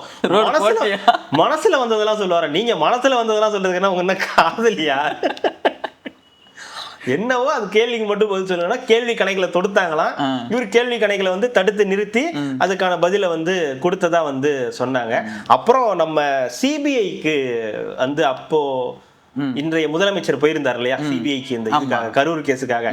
அப்ப அவரை முட்டி போட சொல்லி அடிச்சு இங்கிலீஷ்ல பதில் தெரியல, அவருக்கு இங்கிலீஷ் தெரியல அப்படின்னு சொல்லி தமிழ்ல எல்லாம் கூட கேள்வி கேட்டாங்கன்னு சொல்லி சில செய்திகள்லாம் வந்து இந்த அங்க டீ கொடுக்க போன பையன் வந்து சொன்னாலாம் வெளியே, சில நியூஸ்கள்லாம் சொன்னால டீ கொடுக்க, ஆமா அடிச்சுட்டாங்க, புறமண்டையில அடிச்சுதான் உட்கார வச்சாங்க அப்படின்ற மாதிரி சொன்னது. அப்புறம் அங்க பாத்ரூம் கிளீன் பண்ண போனவங்க அவங்கலாம் வந்து வெளியே வந்து சொன்னதா பல செய்திகள் சொன்னாங்களா. அப்படி இன்னைக்கு டீ கொடுக்க போன பையன் வந்து ஏதோ ஒண்ணு வந்து தெரிஞ்சுட்டு வந்திருக்கான். ஏவா இல்லைங்க, ஏவாவிலே தட்டிட்டாங்கண்ணா. ஏவாவேலு அவர்கள்ட்ட கேள்வி கேட்டிருக்காங்க, இந்த மாதிரி ஏன் பதிலே சொல்ல மாட்டேங்கிறீங்க என்னன்னு கேட்டதுக்கு, வாய்மொழியும் இந்த தாய்மொழியும் இன்று வசப்படவில்லையடி, வயிற்றுக்கும் தொண்டைக்கும் ஒரு உருவம் இல்லா ஒரு உருண்டையும் உருளுதடி அப்படின்னு கேட்டிருக்காங்க. சொல்லுங்க எங்க ஏதாவது சொல்லுங்க சார். என்ன சார்? காத்திருந்தால் எதிர்பார்த்திருந்தால் ஒரு நிமிஷமும் வருஷம் அடி. 5 மணி நேரமா உட்கார்ந்து இருக்க, கேள்வி கேட்கிறேன்னு பதில் சொல்றாங்களா பாரு அப்படின்ற மாதிரி உட்கார்ந்துருக்காங்க. அப்புறம் பக்கத்துல ஒரு ஆபீஸர் பார்த்துட்டே இருந்திருக்காரு போல, கண்கள் எல்லாம் என்னை காண்பது போல் ஒரு கலக்கமும் தோன்றுதடி. ஐயோ இந்த மாதிரி பாடி இருப்பாரு. இந்த மாதிரி ஏங்க அங்க நடந்திருக்கும் போது இங்க நடந்திருக்காதா? அங்க அன்னைக்கு விஜய் அவர்களை முட்டி போட வச்சிருப்பாங்க, இங்கிலீஷ்ல கேட்டாங்க, அவருக்கு பதில் தெரியலன்னு தமிழ் இதெல்லாம் கேட்டிருக்காங்கன்னா இன்னைக்கு இவருக்கு பாட்டு பாடி இருக்க மாட்டாரா? இதான் நடந்து உள்ள நடந்தது எல்லாமே யாரும் வந்து சொல்லல. என்ன நீங்க அவரு என்ன விஜயா? அவர் ஏவா வேலு வேலே அங்க உள்ள நடந்தது யாருக்கும் தெரியாது. யாருக்கும் தெரியாது. அப்ப நம்ம பேசுவோம்ல, இந்த மாதிரி பேசும்போது தானே நம்ம திருப்பி பேசுறதுக்கான நேரம் வருது. காதை திருகி இருக்கலாம், காதை திருகி இருக்கலாம், போன மண்டையில அடிச்சிருக்கலாம், மூக்க பிடிச்சிருந்து பதில் சொல்லும் போது மூக்க பிடிச்சிருந்துருக்கலாம், ஏதாவது பண்ணி இருந்திருக்கலாம். எஸ்பெஷலி தட் அந்த கிடுக்கு பிடிக்கல, கிடுக்கு பிடிக்கல இங்க பிடிச்சிருக்கலாம். நீங்க நீங்க இந்த 3.5 கோடி ரூபாய்க்கு இது வாங்கி டெண்டர் போட்டுறீங்களா, ரோடே போடல, நான் வந்து சொல்லும்போது பதில் சொல்லுங்க கிடுக்கி பிடிக்க என்னங்கன்னா கிடுக்கி பிடி கேள்வி பிடிச்சாச்சு இல்ல அப்படின்னு கூட சொல்லி இருந்திருக்கலாம். இந்த மாதிரி நிறைய நடந்திருந்திருக்கலாம், வெளியே நமக்கு தெரியாது. கார்டு போடுறவங்க, அப்புறம் இந்த தம்ப்நெயில் வைக்கிறவங்க, இந்த டீ கொடுக்குற பையன் வந்து சொன்னது தகவலுங்க, இந்த மாதிரி சொன்னதா தகவல். நம்மளுக்கு சோர்ஸ் இருக்காதா? யார் யாருக்கோ சோர்ஸ் இருக்கு, நமக்கு ஒரு சோர்ஸ் இல்லையா? அந்த டீ கடைக்கார பையன் தான் சோர்ஸ். சொல்லி கொடுத்துட்டீங்க பாத்தீங்களா? அதான் விசாரணை பண்றதுக்கு ஆப்போசிட்ல ஒரு டீல நடந்த போய் டீ கடைக்கார பையன் ஃபோன் பண்ணி சொன்னா, இப்ப சொல்லிருக்க மாட்டேன், சொல்ல மாட்டானா? இதுல என்ன இருக்கு பாத்துக்கோங்க. எங்களுக்கும் சோர்ஸ் எல்லாம் எப்போது வேணாலும் வருவேன்ட்டாரு, விசாரணைக்கு ஒத்துழைப்பு நான் எப்போது வேணாலும் வருவேன்ட்டாங்க. அவங்க சொல்லிட்டாங்க உங்க இஷ்டத்துக்குலாம் இங்க வரக்கூடாது, நாங்க பாஸ்போர்ட். இன்னொரு விஷயம், அந்த லுக் அவுட் நோட்டீஸ் கேன்சல் வந்து தள்ளுபடி வந்து ஆகிடுச்சு. இங்க இருந்து இவங்க உயர்நீதிமன்றம் அது ஏற்கனவே வந்து கேன்சல் பண்ணியிருந்தாங்க, எதிர்த்து இது பண்ணியிருந்தாங்க. இது இங்க இருந்து எடுத்துட்டு போய் நம்ம தமிழ்நாடு அரசு அங்க எடுத்துட்டு போயிட்டு பாருங்க அவருக்கு லுக் அவுட் நோட்டீஸ் கொடுத்துருக்கேன், அவரே வந்துட்டாரு, லுக் அவுட் நோட்டீஸ் எடுத்துட்டு வந்துட்டீங்க, போங்க எடுத்துட்டு போங்க அப்படின்னு அடிச்சு அனுப்பிச்சு மட்டும் தான் கேன்சல் பண்ணிருக்காங்க. கோர்ட் நோட்டீஸை கேன்சல் பண்ணிட்டாங்க, அந்த வழக்கை தள்ளுபடி பண்ணிட்டாங்க. அது எடுத்துட்டு போன அந்த வழக்கை தள்ளுபடி அதுதான் பண்ணிருக்காங்க. அந்த இது இருக்குது, கேஸ் இருக்குது. ஐயா கேஸ் இருக்குயா, அந்த இதெல்லாம் இது டவுட் கிடையாது. இந்த லுக் அவுட் நோட்டீஸ் இந்த வழக்கையும் தள்ளுபடி பண்ணிட்டாங்க. இங்க எடுத்துட்டு போங்க, இதெல்லாம் இங்க எடுத்துட்டு வராதீங்க அப்படின்னு சொல்லி அனுப்பிச்சு விட்டுட்டாங்க. அது இங்கேயே வச்சு பாத்துங்கன்ட்டாங்க. ஏன் இங்க வரீங்க, உங்க ஊர்லயே ஒரு கோர்ட் இருக்குல்ல, மத்ததெல்லாம் நீங்க அங்க வச்சு பாத்துங்க, இங்க வராதீங்கன்ட்டாங்க. பாஸ்போர்ட் புடிங்கி வச்சிருப்பாங்களோ, அதுக்கு தான் வேணாண்டாங்க. லுக் அவுட் நோட்டீஸ்னா பாஸ்போர்ட் பிடிங்க தான் பார்த்தாங்க. அதெல்லாம் நீங்க உயர் நீதிமன்றத்துல போய் பாத்துங்க, எங்களுக்கு இங்க நிறைய வேலை இருக்கு, டைம் வேஸ்ட் பண்ணாதீங்கன்னு அனுப்பிச்சு விட்டாங்க. ஆனா இன்னும் அந்த பங்கர் பாலாஜி அவர்கள் இன்னும் வெளியில வரல, அது ஒண்ணு இன்னும் போயிட்டே இருக்கு. இன்னைக்கு தேதி இன்னும் எண்ணி இதை நான் எண்ணி அப்படின்பாங்களே, அந்த மாதிரி தலைவர் தலைமறைவா இருந்த நாளை எண்ணி காலம் போனதுதான் மிச்சம். ஆனாலும் வரமாட்டேன், சாதாரணமா வரல திமுக காரன், அவ்வளவுதான் அப்படி சொல்லிட்டு போயிட்டே இருக்க வேண்டிய. அதிமுக சரி இன்னைக்கு இவர் வராதே, மடியில் கனமில்லை வழியில் பயம் இல்லைன்னு, அப்புறம் ஒருத்தர் பங்கருக்குள்ளாரே இருக்காரு, அப்ப அவருக்கு அதெல்லாம் இருக்கோ?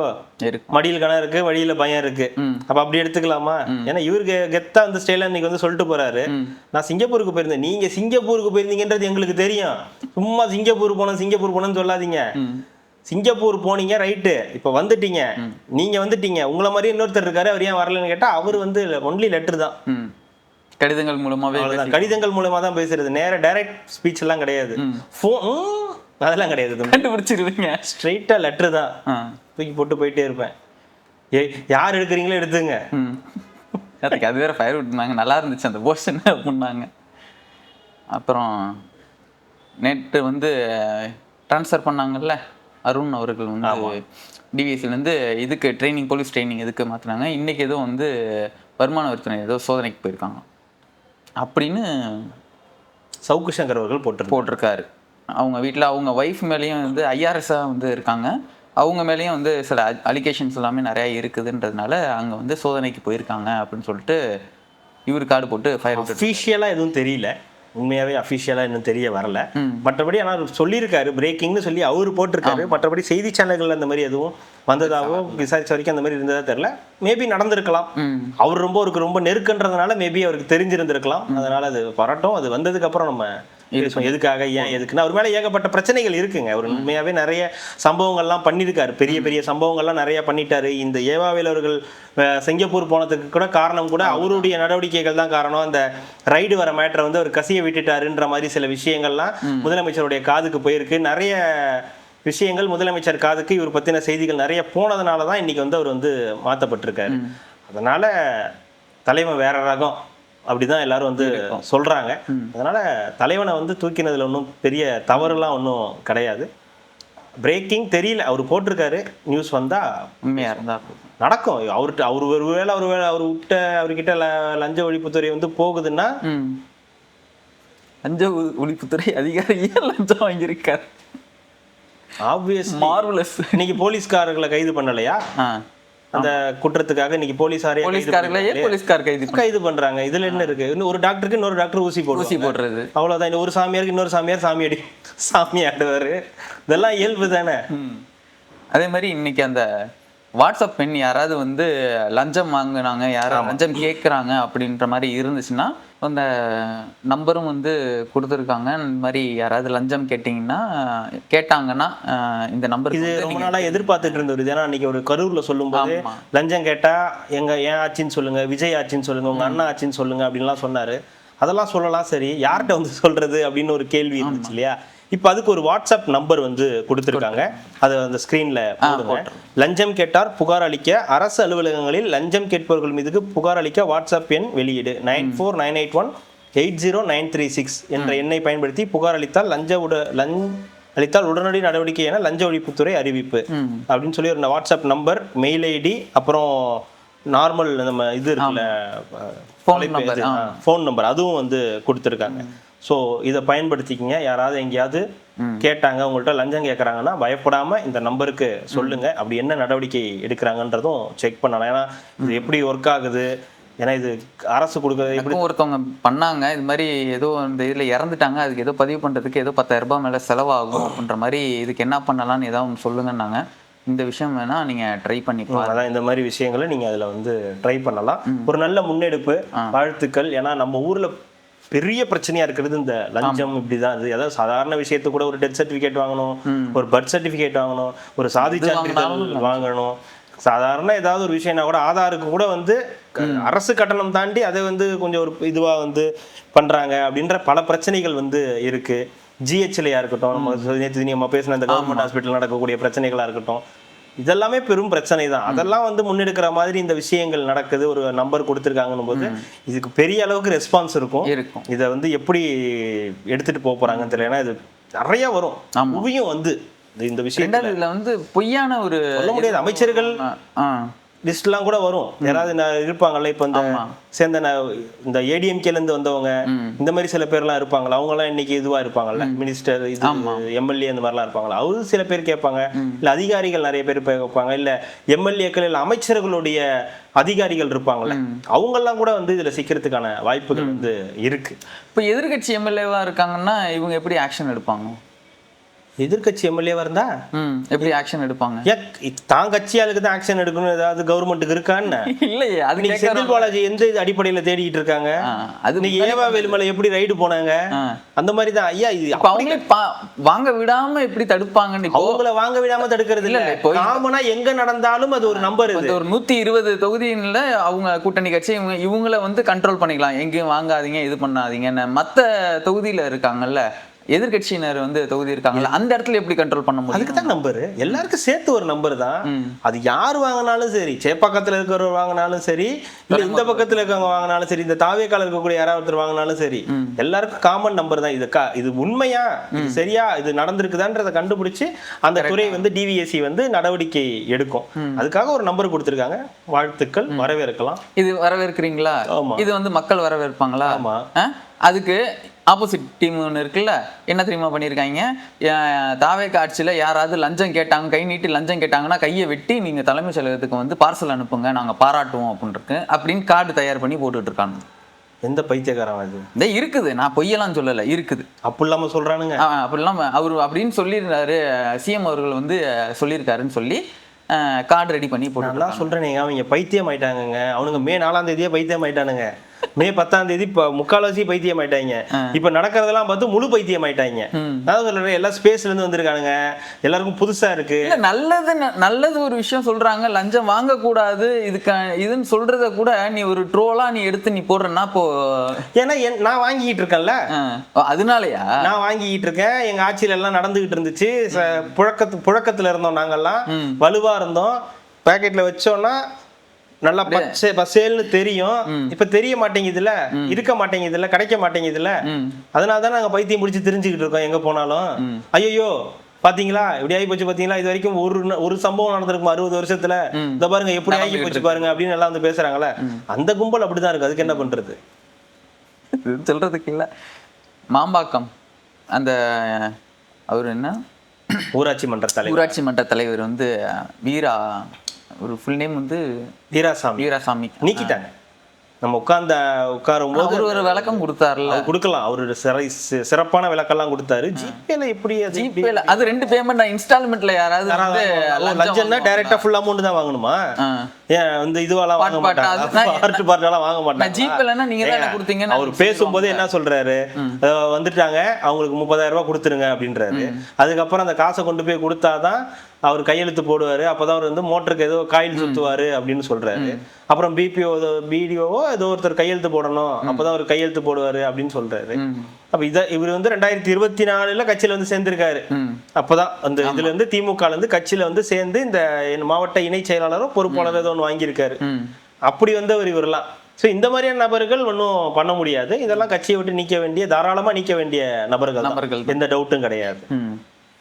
அடுத்து கட்சியும் விசாரிச்சிருக்கும்ல, சும்மா இந்த வாட்ஸ்அப்ல இந்த வீடியோ பார்த்துட்டு அவங்கள வந்து நீக்கலாம் மாட்டாங்க. விசாரிச்சிருப்பாங்க, என்ன நடந்தது ஏது நடந்ததுன்னு கேட்டிருப்பாங்க.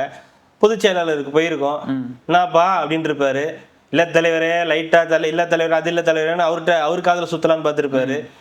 அவரு உங்களை மாதிரி நிறைய பேரை பார்த்துட்டு வந்துட்டாரு, சரிங்களா? அதனால அவருக்கு பார்த்துருப்பாரு, ரைட் ஓகே நல்லபடியா போயிட்டு வா. ஆனா இது எவ்வளவு பூம் ஆச்சு, இந்த விஷயம் வந்து எவ்வளவு பூம் ஆச்சு. அப்போ தாவேகாவோட மற்ற எதிர்கட்சியோட ஐடி விங்கு ரொம்ப ஸ்ட்ராங்கா இருக்குன்னு நம்ம சொல்லலாமா? ஐடி விங் இல்ல, தாவேகாவுடைய ஐடி விங்கே ஸ்ட்ராங்கா இருக்கு. தாவேகாவுடைய விர்ச்சுவல் வாரியர்ஸ் இதுவா இருக்காங்க.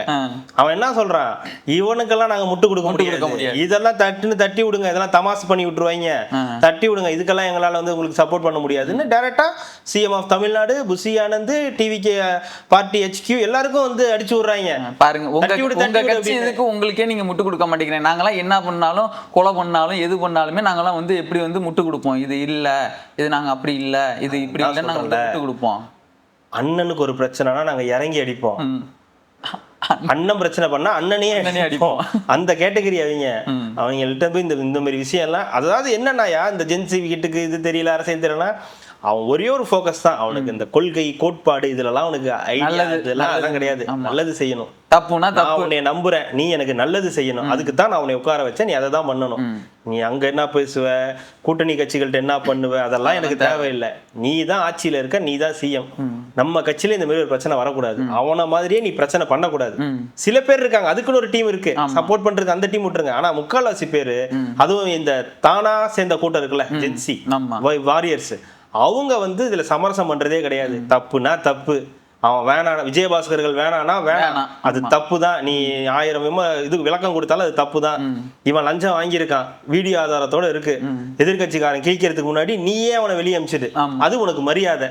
அமிச்சிட்டாங்களா, முடிஞ்சிருச்சா? இந்த மாதிரி அவங்க தன்னார்வமா அவங்களே செயல்படுறாங்க, மற்ற கட்சிகள் மாதிரி கிடையாது. ஐயோ பாத்தீங்களா இதுக்கு போய் யாராவது, அவர் எவ்வளவு பெரிய ஆள் தெரியுமா, அவர் என்ன மாதிரி நாட்டுக்கு என்னென்னலாம் பண்ணிருக்காரு, சீனே இங்க வேணாம், போய்கிட்டே இரு, முடிஞ்சிருச்சு, அவ்வளவுதான். அது நல்லது தானே உங்களுக்கு, ஒரு கட்சியில அப்படி இருக்கிறது நல்ல விஷயம் தானே. வேணான்னா வேணாம் விட்டுற, நீ எதுக்கு போய் அவனை போய் தாங்கிக்கிட்டு இருக்க, அவனுக்கு என்ன ஆளா கிடைக்காது இல்ல. சரி, பொதுவாக இந்த மாதிரி வந்து ஏதாவது பொய்யான விஷயங்களை வந்து இவங்களே வந்து ஸ்ப்ரெட் பண்ணி விட்டுக்கிட்டே இருக்காங்க. நான் நிறைய 2-3 விஷயம்லாம் பார்த்தோம். இவங்க வந்து அவதூறுன்ற பேர்ல வந்து இவங்களுக்கு தோணுது எல்லாத்தையும் எடுத்து போடணும், கடைசியில அந்த விஷயம் உண்மையே இருக்காது. 2 விஷயம் இல்ல 2-3 விஷயம் ஞாபகம் வச்சுக்க. இப்ப இந்த லஞ்சம் வாங்கினவர் மாம்பாக்கம் ஊராட்சி தலைவர், இவரை இப்ப நீக்கிட்டாங்க. சரத் அவர்கள் மேல ஒரு அலிகேஷன் வந்துச்சு, அது என்னன்னு பாக்குறாங்க. மேபி அவங்களுக்கு இவரோட செயல்பாடுகள் பிடிக்காத பட்சத்துல அவர் நிஜமாவே அவர் பண்ணாமலேயே, ஆனா இது வந்து ஒரு ஜாலிக்காக எடுத்து கொண்டு இருந்தாருன்னா கூட அவரை துறை மாற்றம் பண்றது கூட வாய்ப்பு இருக்கு ஃபியூச்சர்ல. இன்னொரு 2-3 மாசத்துல ஒரு ஐடியா போயிட்டு இருக்கு, அமைச்சரவையில் மாற்றம் அப்படின்னு வாய்ப்புகள் இருக்கு. இன்னும் 2-3 அமைச்சர்களுக்கு அவங்க பேரை சொன்னா அவங்க கடுப்பாவாங்க, அதனால நான் சொல்ல விரும்பல. அவங்கெல்லாம் கூட மாற்றம் வருவதற்கு வாய்ப்பு இருக்கு. ஆனா யாரு மேல நடவடிக்கை எடுக்கிறாங்கன்னு இருக்குல்ல, அப்போ உண்மையாவே ஏதாவது ஒரு தப்பு நடந்ததுன்னா அவங்க நடவடிக்கை எடுக்கிறாங்கன்றதுக்கு இது ஒரு உதாரணம். உடனே எல்லாம் பாத்தியா இந்த டிஎம்கே இதுக்கு எடுத்தாங்களா, அதுக்கு எடுத்தாங்களா, அந்த வைகுண்டம் எம்எல்ஏ மீது எடுத்தாங்களான்னா, தப்பு நடந்திருந்தா உண்மையாவே அவங்க ஆக்ஷன் எடுக்கிறாங்க. அதுக்கு மேக்சிமம் அவங்க ட்ரை பண்றாங்க. இது நடக்குதுன்றது உண்மை. மற்ற கட்சியில இதெல்லாம் நம்ம எதிர்பார்க்க முடியாது. இல்ல இந்த மாதிரி பொய்யான தகவல்கள் வந்து பரப்பிட்டு இருக்காங்க. ஒரு ஃபால்ஸ் அலிகேஷன் ஒண்ணு வைக்கிறது. இப்போ நம்ம ஏரிதாஸ் என்ன போட்டிருக்காரு, அது நம்ம வேலை தானே. என்னது ஃபால்ஸ் அலிகேஷன் வைக்கிறது? ஃபால்ஸ் அலிகேஷன் வைக்கிறதா? ஏங்க இவங்களை அடிக்கிறது உங்களுக்கு ஒரு பெரிய வேலையா இருக்குங்க. நல்ல விஷயம் நிறைய அப்படி இல்ல நம்ம செய்யணும். அப்படி கிடையாது. ஒரு ஆளுங்கட்சிக்கு பரவலான எதிர்கட்சிகள் இருக்காது. ஒரு எதிர்கட்சி தான் இருக்கும். இங்க பரவலான எதிர்கட்சி இருக்கு. எங்க போனாலும் உங்களுக்கு எதிர்கட்சிகள். நான் கேட்கறேன், நீ எதிர்கட்சி தானே, எதிர்கட்சியா இருந்தா என்ன பண்ணும்? மக்களுக்கு எது நல்லது வேணும், மக்களுக்கு எது தேவைன்றதை பார்த்து அதுக்கு நீ வந்து இல்லைங்க இங்க எல்லாம் இந்த பிரச்சனை இருக்குது, இதெல்லாம் இது பண்ணுங்கன்னு தானே நீ சொல்லணும். அதை விட்டு அவதூறு பரப்பிட்டே இருக்கிறதுனா உனக்கு என்ன வேலை? நீ எதுக்கு அப்புறம் மீடியால இருக்க? ஐயா எனக்கு அதுதானே வேலை.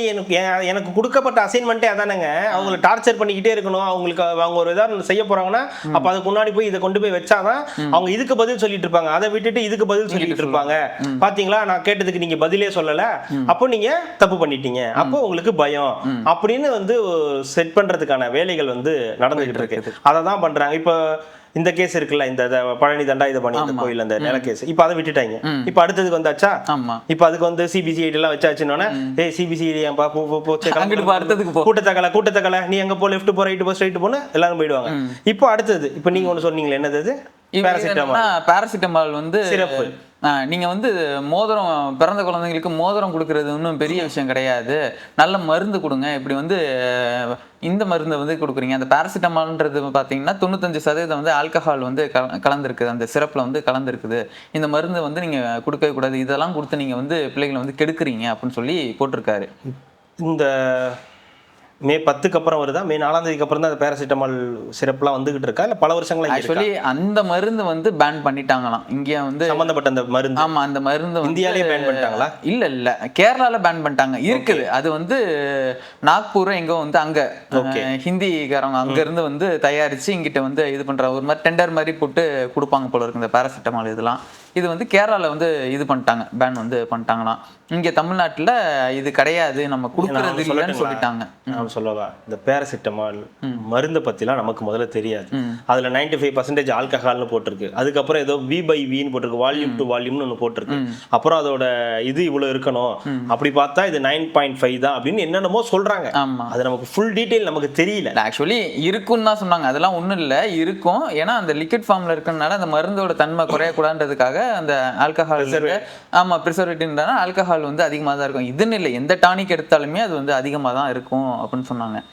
அது இன்னொரு இடத்துல நம்ம கேள்விப்பட்டது என்ன சொன்னோன்னா, சரி மருந்து நீ காட்டுறீங்களா, பிரிஸ்கிரிப்ஷன் எங்க? இது வந்து முன்னாடி கொடுத்துருந்துருக்கலாம், இப்போ இருந்தால் பிரிஸ்கிரிப்ஷன் எங்க? இது நார்மலாக தரமாட்டாங்கல்ல. கவர்மெண்ட் ஹாஸ்பிட்டல்னாலுமே அவங்க வந்து பிரிஸ்கிரிப்ஷன் கொடுத்து தானே. நான் கேட்கறது என்னன்னா, இப்போ மெடிக்கல்ல போயிட்டு இந்த மாதிரி இருக்கு எனக்கு அந்த பேராசிட்டமால் சிறப்பு, இது ஜிஹெச்ல கொடுக்குறது. இது கவர்மெண்ட் இதில் வந்து கொடுக்குறது. அந்த ஃபோட்டோ நான் கூட போடுறேன், இதில் கொடுக்குறது. நீ இதை போட்டு இல்லை இன்னைக்கு தான் கொடுக்குறாங்கன்னு சொல்றீங்களா, பிரிஸ்கிரிப்ஷன் எங்க? நீ அதை கொடுக்கணும்ல. பிரிஸ்கிரிப்ஷன் எப்படி தர முடியும்? அது விற்கிறாங்க. இது மே 4ஆம் தேதிக்கு அப்புறம் தான் இதெல்லாம் நடக்குது. இதுக்கு முன்னாடி 2016 to 21 ஆட்சி நடந்துச்சுல்ல, அப்பயும் இல்ல. 2021 to 26 ஆட்சி நடந்ததுல, அப்பயும் இல்ல.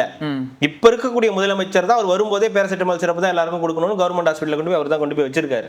அவர் தான் எடுத்து எல்லாருக்கும் இதை கொடுங்க, இதுல தான் 95% ஆல்கஹால் இருக்கு, அப்பதான் பசங்க உடம்பு கெட்டு போகும், அப்பதான் எப்பவுமே போதையில் இருக்கிற மாதிரி இருப்பாங்க அப்படின்னு சொல்லி அவர் தான் போய் வச்சுட்டு வந்திருக்கு. அதனாலதான் போதையில இருந்து கெட்டு போனதுக்கு அப்புறம் தான் நல்லா ஓடலாம், மேரத்தான்லாம் ஓடலாம்னு சொல்லிட்டு திருப்பி அதை அழிக்கிறதுக்காக ஒரு பொழப்புன்னு பாக்குறீங்க. என்ன பண்றது, இன்னும் அது உயிர் சம்பந்தப்பட்ட விஷயம். அதுலயுமே நீ வந்து நம்பிக்கைத்தன்மை வந்து இழக்கிற. நாளைக்கு இங்க போனா இந்த மாதிரி மருந்து தான் கொடுப்பாங்களோ, நம்மளுக்கு இந்த மாதிரி தான் கொடுப்போம், இதை குடிச்சா நம்மளுக்கு மருந்து தின்னா, ஜிஎஸ்ல கொடுக்குற மருந்து தின்னா நம்மளுக்கு எதாவது ஆகுமோன்ற இது மாதிரி ஒரு எங்களுக்கு வேணும். இந்த ஆட்சியில இதெல்லாம் நடக்குது. நாங்க என்ன சொல்றேன், நீங்க எங்கேயாவது போயிருங்கன்றேன், எங்க நல்லா மருந்து கொடுக்கணும், பீகாரிகார் எங்கேயாவது போயிட சொல்றேன். பீகாரா செத்துருவேன். அவன் ரோட்ல உட்கார 10 ரூபா டாக்டர்ல அவன் எல்லா பிரச்சனையும் அங்கதானே உட்கார வச்சு பார்ப்பான். 10 ரூபாய்க்கு மொத்த ட்ரீட்மெண்ட்டையும் முடிச்சிருவான் அவன். என்னடா இது எய்ட்ஸுக்கு பாக்குறாங்க. அதான் இல்ல நம்ம பார்த்தோம்ல, இந்த லாகுல பார்த்தோம். எய்ட்ஸ் பாப்பியா? எய்ட்ஸுக்கும் பார்ப்பேன். 10 ரூபாயா பையா, 10 ரூபாயா என்ன பாப்பா? எய்ட்ஸுக்கு பாப்பா. இவனே எய்ட்ஸ் வந்த மாதிரி தான் இருக்கான். இவன் எப்படி எய்ட்ஸுக்கு, சுகரு எல்லாத்துக்கும் யார் உலகின் எந்த நோயா இருந்தாலும் சரி 10 ரூபாய். நான் தான் படிச்சிருக்கேன்ல எங்க அந்த டீச்சர்கிட்ட அந்த மாதிரி 10 ரூபாயில எல்லாத்தையும் முடிச்சிடலாம். பீகாருக்கு போயிடுங்க பேசாம சொல்ற மாதிரி, அங்க போயிட்டு வாழ்ந்துக்குங்க, நல்லா இருக்கும். என்ன பண்றதுன்னு ஒன்றும் புரியல. ஏன் நீங்க எல்லாம் பீகாருக்கு போக கூடாது? அங்க போய் இருக்கிற கவர்மெண்ட் இந்த மாதிரி எல்லாம் எடுத்து முன்னெடுத்து இதெல்லாம் பண்ணுங்கன்னு சொல்லி ஏன் செய்யக்கூடாது? இங்கதான் உங்களுக்கு வேலை இல்லையே. நல்ல விஷயம்தான். அங்கதான் இந்த மாதிரி விஷயங்கள்லாம் நடக்குதா? நிறைய வந்து போலியான மருந்து. தமிழ்நாடுன்னு சொல்லக்கூடாது, எங்க இருந்தாலும் இந்த மாதிரி மருந்துகளை வந்து தவிர்க்கணும். சரி, ஓகே, பார்ப்போம் என்ன நடக்குது. நான் ஏன் அதை சொல்ல மாட்டேங்கன்னா எனக்கு தெரியல. அந்த மெடிக்கலை பத்தி நமக்கு டீட்டெயில் தெரியல, அந்த மருந்தை பத்தியும் தெரியாது. அதனால நான் அதை பத்தி பேச விரும்பல, அதை பத்தியும் பேச விரும்பல, அந்த ஆளை பத்தியும் நான் பேச விரும்பல. கேள்வி என்னன்னு, நீ இது போட்டு மருந்து போட்டு இல்ல, இந்த பாரு இந்த டாக்டர் தான் எழுதி கொடுத்தாங்க இந்த பிரிஸ்கிரிப்ஷன், இது இங்க தான் கிடைக்குதுன்னு நீ அதையும் போடணும்ல. டாக்டர் எழுதி கொடுத்தாங்கன்றது முக்கியம் இல்ல, முதலமைச்சர் ஏன் அதை வச்சிருக்காருங்க, முதலமைச்சரே அதை அனுமதிக்கிறாரு, அதுதான் போய் வச்சாரு. உங்க ஆட்சியில நடக்குது இல்ல, நீங்க தான் பதில் சொல்லணும். ஏன் நீயே வந்து கலர் ஜெராக்ஸ் எடுத்து பாட்டில ஒட்டி இப்படிதான் இருக்குன்னு நீ போட்டிருக்க கூடாது? நானும் கேள்வி வைப்பேன்ல. இல்ல இல்ல நீ கிரியேட் பண்ணலாம்ல. அது யார் வேணா பண்ணலாம். அது உங்களுக்கு ஏஐ பத்தி நான் சொல்லி கொடுக்கணுமா? அது யார் என்ன கேட்டாலும் சொல்லிடுறது. தெரியல. சரி, நம்ம இதுக்கு போயிட்டு கடைசியா வந்து ஆர்பிக்கு போயிடலாம். ஆர்பி உதயகுமார். ஆமா, அதுக்கு முன்னாடி 23 போயிடலாமா? 23 போலாம் இருங்க. ஆர்பி உதயகுமார் என்ன சொல்ல வர்றாருன்னா, நாட்டு மக்களுக்கு அவர் இவ்வளவு நாள் யாரு என்னன்ற விவரம் என் மக்களுக்கு தெரியாது. அதாவது அரசியல் பார்த்துட்டு இருந்தவங்களுக்கு தெரியும் ஆர்பி உதயகுமார்னா என்னாரு. இந்த மாதிரி ஓ பன்னீர்செல்வத்தோட வந்துட்டு அதுக்கப்புறம் அவருக்கே விபூதி அடிச்சுட்டு இன்னைக்கு வந்து பயங்கரமா பேசிட்டு இருக்காங்க. இப்ப இன்னைக்கு ஒரு அனிதா ராதாகிருஷ்ணன் ஒருத்தர் வந்து ஒரு ஃபேம் ஆயிருக்காரு இல்லையா? இந்த பசங்களுக்கு, ஜென்சி பசங்களுக்கு இந்த அனிதா ராதாகிருஷ்ணன்னா யாருன்னே தெரியாது, பொம்பளைன்னு நினைச்சிட்டு இருந்திருக்காங்க ரொம்ப வருஷமா. சொன்னதுக்கு அப்புறம் தான் ஓ இவர் பொம்பளை கிடையாது ஆம்பளையா அப்படின்றது விஷயம் தெரிஞ்சது. இப்போ என்ன பண்ணிருக்காரு ஆர்பி உதயகுமார், ஓ இப்படி ஒரு ட்ரெண்ட் இருக்கா, இதையே நம்ம ஃபாலோ பண்ணக்கூடாதுன்னு இப்போ அவரு ஒன்று ஆரம்பிச்சிருக்காரு. முதலமைச்சரை வந்து ஒருமையில பேசுறது, அவன்றது இவன்றது, என்னன்னா இதை வச்சு லோக்கல் பாலிடிக்ஸ் பண்ணிக்கலாம், நம்ம யாருன்னு தெரிஞ்சிடும், நம்ம வந்து ஒரு ஆர்பி உதயகுமார்னா ஏடிஎம்கேல இவர் இன்னாரா இருக்காரு அப்படின்னு லோக்கல்ல தெரியறதுக்கும், இந்த மீடியாக்களை வந்து லைம் லைட்ல இருக்கிறதுக்கும், ஒரு முதலமைச்சரே பயங்கரமா பேசுற ஒரு பெரிய ஆள் போல அப்படின்ற ஒரு எண்ணத்தை கொண்டு வரதுக்கும் சில வேலைகள் பண்றாங்க. நான் கூட ஒரு ட்வீட் போட்டிருந்தேன், இதெல்லாம் பெருசு பண்ணாதீங்க, இது எல்லாம் பெருசாவும் எடுத்துக்காதீங்க, கடந்து போயிடுங்க, இதுக்கெல்லாம் ஒரு வழக்கு போட்டு பெருசாக்கி ஆர்பி உதயகுமார்னு ஒருத்தர் இருக்காருன்னு காட்டிடாதீங்க மக்களுக்கு அப்படின்றதான் நம்மளுடைய வேண்டுகோளா வந்து இருக்கு. சும்மாங்க ட்ரெண்டாகனா வேற ஏதாவது பண்ணுவேன். அதே அதிமுகலாம் நிறைய பேர் ரீல்ஸ் எல்லாம் நம்ம பார்த்துருக்கோம், ஒருத்தர் செமையா டான்ஸ் எல்லாம் ஆடி ரீல்ஸ் எல்லாம் போடுற அந்த மாதிரி ஏதாவது என்ன பாட்டு போட்டாலும் டான்ஸ் ஆடுவாரு. ஆமா, குயில பிடிச்சி குண்டில் அடைச்சு பாட்டுக்கு போட்டீங்கனாலும் டான்ஸ் ஆடுவாரு. அதுக்கு டான்ஸா? அந்த வானத்தை போல மனம் படைச்ச அந்த பாட்டுக்கு போட்டீங்கனாலும் டான்ஸ் ஆடுவார். அவரால் முடியாது. தில்லானா பாட்டுக்கு ஆடுவாருன்னு சொன்னா அதுல ஒரு நியாயம். அதுதான் சொல்றேன், பிடிச்சி குண்டில் அடைச்சதுக்குலாம் என்னங்க டான்ஸ்? குயில பிடிச்சி குண்டில் அடைச்சு பாட்டுக்கு பிரபுவே நடந்துதான் போவாரு. ஆமா, இவர் டான்ஸ் ஆடுவாரு. இந்த வானத்தை போல படம் பாத்திருக்கீங்களா? அந்த பாட்டு அந்த வானத்தை போல மன்னவன் நடந்து போவார்ல, அந்த துண்ட தோல்ல போட்டு, அதுக்கு டான்ஸ் ஆடுவாரு. அவரால் முடியும். அந்த மாதிரி டேலண்ட் இருந்தாலும் பரவாயில்ல, அந்த டேலண்ட் எல்லாம் கிடையாது. அழுதிங்களே புதுசா பிடிச்சிருக்காங்க இல்லையா? முத தடவை என்ன பண்ணாரு, அழுதாரு. என்ன அதிமுக என்ன தீண்டத்தக்காத கட்சியா? அதிமுகன்னு பேரு சொல்றது கூட நீங்க வந்து இது பண்றீங்க, நான் நீங்க அழுது பார்த்தாரு. ஐயே இந்த அங்கிள் அழுகுறாரு அப்படின்ட்டு போயிட்டாங்க. அடுத்து என்ன பண்ணி பார்த்தாரு, ஆச்சு பூச்சின்னு கத்தி பார்த்தாரு. அதுக்கு அவங்க மதிக்க அசிங்கமா திட்டிட்டு அவன் பாட்டு கடந்து போயிட்டான். இப்போ ஒரு மேல இப்ப வந்து அடுத்த ட்ரெண்டுக்கு அனிதா ராதாகிருஷ்ணன் வரை அவன் இவன் அப்படி இப்படின்னு பேச ஆரம்பிச்சிருக்காரு. ஓ நீ பைத்தியமா அப்படின்ட்டு அவன் கடந்து போயிட்டே இருக்கான். அதுக்கு மேல அவன் என்ன பண்ணுவான்? எல்லாருக்கும் அவன் ரெஸ்பான்ஸ் பண்ண முடியாதுல்ல. ஹிண்ட் கொடுத்துட்டு போயிருக்காரு. என்னன்னு? ஒரே நாடு ஒரே தேர்தல் வரும் 29ல, அப்ப என்ன பண்ணுவீங்க பாரு அப்படின்ட்டு. அது வரும்போது நாங்க பாத்துக்கிறோம், நீங்க போய் உங்க அலுவல மட்டும் பாருங்க. வருது வரல அடுத்த பிரச்சனை. அப்போ உங்களோட எண்ணம் என்ன? உங்களோட ஆட்சி இல்லைன்னா ஒரே நாடு ஒரே தேர்தல் கூட வந்துடலாம், ஆனா இந்த ஆட்சி இருக்கக்கூடாது, உங்களை தாண்டி ஒருத்தங்க ஆட்சியில் இருக்கக்கூடாது, ஒரே நாடு ஒரே தேர்தல் வரக்கூடாதுன்றது தானே உங்களுடைய இது. ஆமா, என்ன அதுதானே நீங்க சொன்னீங்க. நீங்க ஆட்சியில் இருக்கும்போது அதெல்லாம் வராது, வந்தாலும் நாங்க விட மாட்டோம்லாம் சொன்னீங்க. போன ஆட்சியில நீங்க எதிர்கட்சியா இருக்கும்போது அதானே சொன்னீங்க, அதெல்லாம் வராது வரக்கூடாதுன்னு தானே சொன்னீங்க. தொகுதி மறுவரையறைக்கும் நீங்க முட்டு கொடுத்தீங்க. இப்போ என்ன சொல்றீங்க? ஒரு 29ல ஒரே நாடு ஒரே தேர்தல் வந்துடும், அப்ப நீ என்ன பண்றேன்னு பாப்போம் அப்படின்னா, அப்புறம் உனக்கு மட்டும் என்ன இங்க ஒரே நாடு ஒரே தேர்தல் வந்துச்சுன்னா உனக்கு மட்டும் இங்க வேலை இருக்கா? இல்லதான், இப்பயுமே அங்க வேலை இல்லை. இப்பவே வேலை இல்லை. 47 பேர் அடிச்சு அமுச்சு விட்டுட்டாங்க, பின்னடிச்சு அமுச்சு விட்டுட்டாங்க. அதுலயும் பல பேர் இங்க சனிக்கிழமைனா கிளம்பி வந்துடுறாங்க. இப்ப இவரு வந்து ஒரே நாடு ஒரே தேர்தல் வந்துருதுன்னு வந்து சொல்றாங்களா? இப்ப தெரியுங்களா அப்பட்டமான இவங்க எவ்வளவு அடிமையா இருந்திருக்காங்க. இந்த கட்சி இன்னும் அடிமையா தான் இருக்குன்றது நல்லாவே தெரியுதுங்களா? எனக்கு என்னமோ அந்த கட்சிக்கு ஒரு தலைமை பதவிக்கு ஆசைப்படுறாருன்னு தோணுது. இவரா? ஆமா, இல்ல தோணுது. ஏன் யார் யாரும் இருக்கும்போது நான் இருக்கக்கூடாதான்னு கேட்கிறாரு அவரு. அவருக்கு முன்னாடி வேலுமணி அவர்கள்லாம் வேலுமணி தான் சொல்லிட்டாருல, வேலுமணி தான் இப்ப தனியா பிரிஞ்சு தானே இருக்காரு. அதான் டைவர்ஸ் வாங்க போறாங்கல்ல. ஆமா, அப்புறம் என்ன? ஆமா, இவர் தான் டைவர்ஸ் வாங்காம இந்த அங்க கூட தானே இருக்காரு. அதனால வாய்ப்பு இருக்கு. செல்லூர் ராஜுலாம் இருக்காரு. செல்லூர் ராஜுக்கெல்லாம் கொடுத்தீங்கனாலே போதும், தலைவர் பதவின்னு கொடுத்தாலே போதும், வேற எதுவும் பண்ண வேண்டாம், முடிஞ்சிடும். சரி இப்பவாவது வாங்க அந்த 23க்கு, அவ்வளவுதான். இதுக்கு மேல 23ஆம் தேதி ஜனநாயகன் படம் வந்து வெளியாகிறதுன்றது உறுதியாயிடுச்சு. பண்டிகையை கொண்டாடுங்களே அப்படின்ற மாதிரி வந்து 23ஆம் தேதி படம் ரிலீஸ் ஆகுது. நம்மளும் தயாராகும் படம் பார்க்கறதுக்கு. யாரும் டிக்கெட் வேணா கேட்க கூடாது, நான் கேட்டேன். ஆமா இவரு எல்லாத்தையும் இங்கேயே கேட்டுருவாரு. டிக்கெட் என்னங்க, டிக்கெட் எடுத்துக்கலாம், பட் ஒரு நல்ல லோக்கல் தியேட்டரா போயிட்டு ஜாலியா ஒரு ரோகிணி, ஒரு ஜிகே சினிமாஸ், அப்படி இல்லைன்னா இதான் எங்க கிடைக்குதோ அந்த மாதிரி பெரிய தியேட்டருக்கா போகாம நல்லா ஜாலியா வைப் பண்ற மாதிரி ஒரு தியேட்டருக்கு போய் வந்து கத்த முடியும், எல்லாமே ஃபன் பண்ண முடியும், பார்க்க முடியும், அந்த மாதிரி இருக்கும் இல்லையா. அதனால அங்க போயிட்டு வந்து பண்ணலாம். நீங்களும் நானும் போவோம். தம்பி அன்னைக்கு காலையில வேலையை பார்க்கட்டும். அவன் வரமாட்டான். நீ எத்தனை மணிக்கு சொன்னாலும் அவன் 11 மணிக்கு தான் வருவான். 10 மணிக்கு சொல்றான்னா 11 மணிக்கு வந்துருவேனே அப்படின்பாங்க.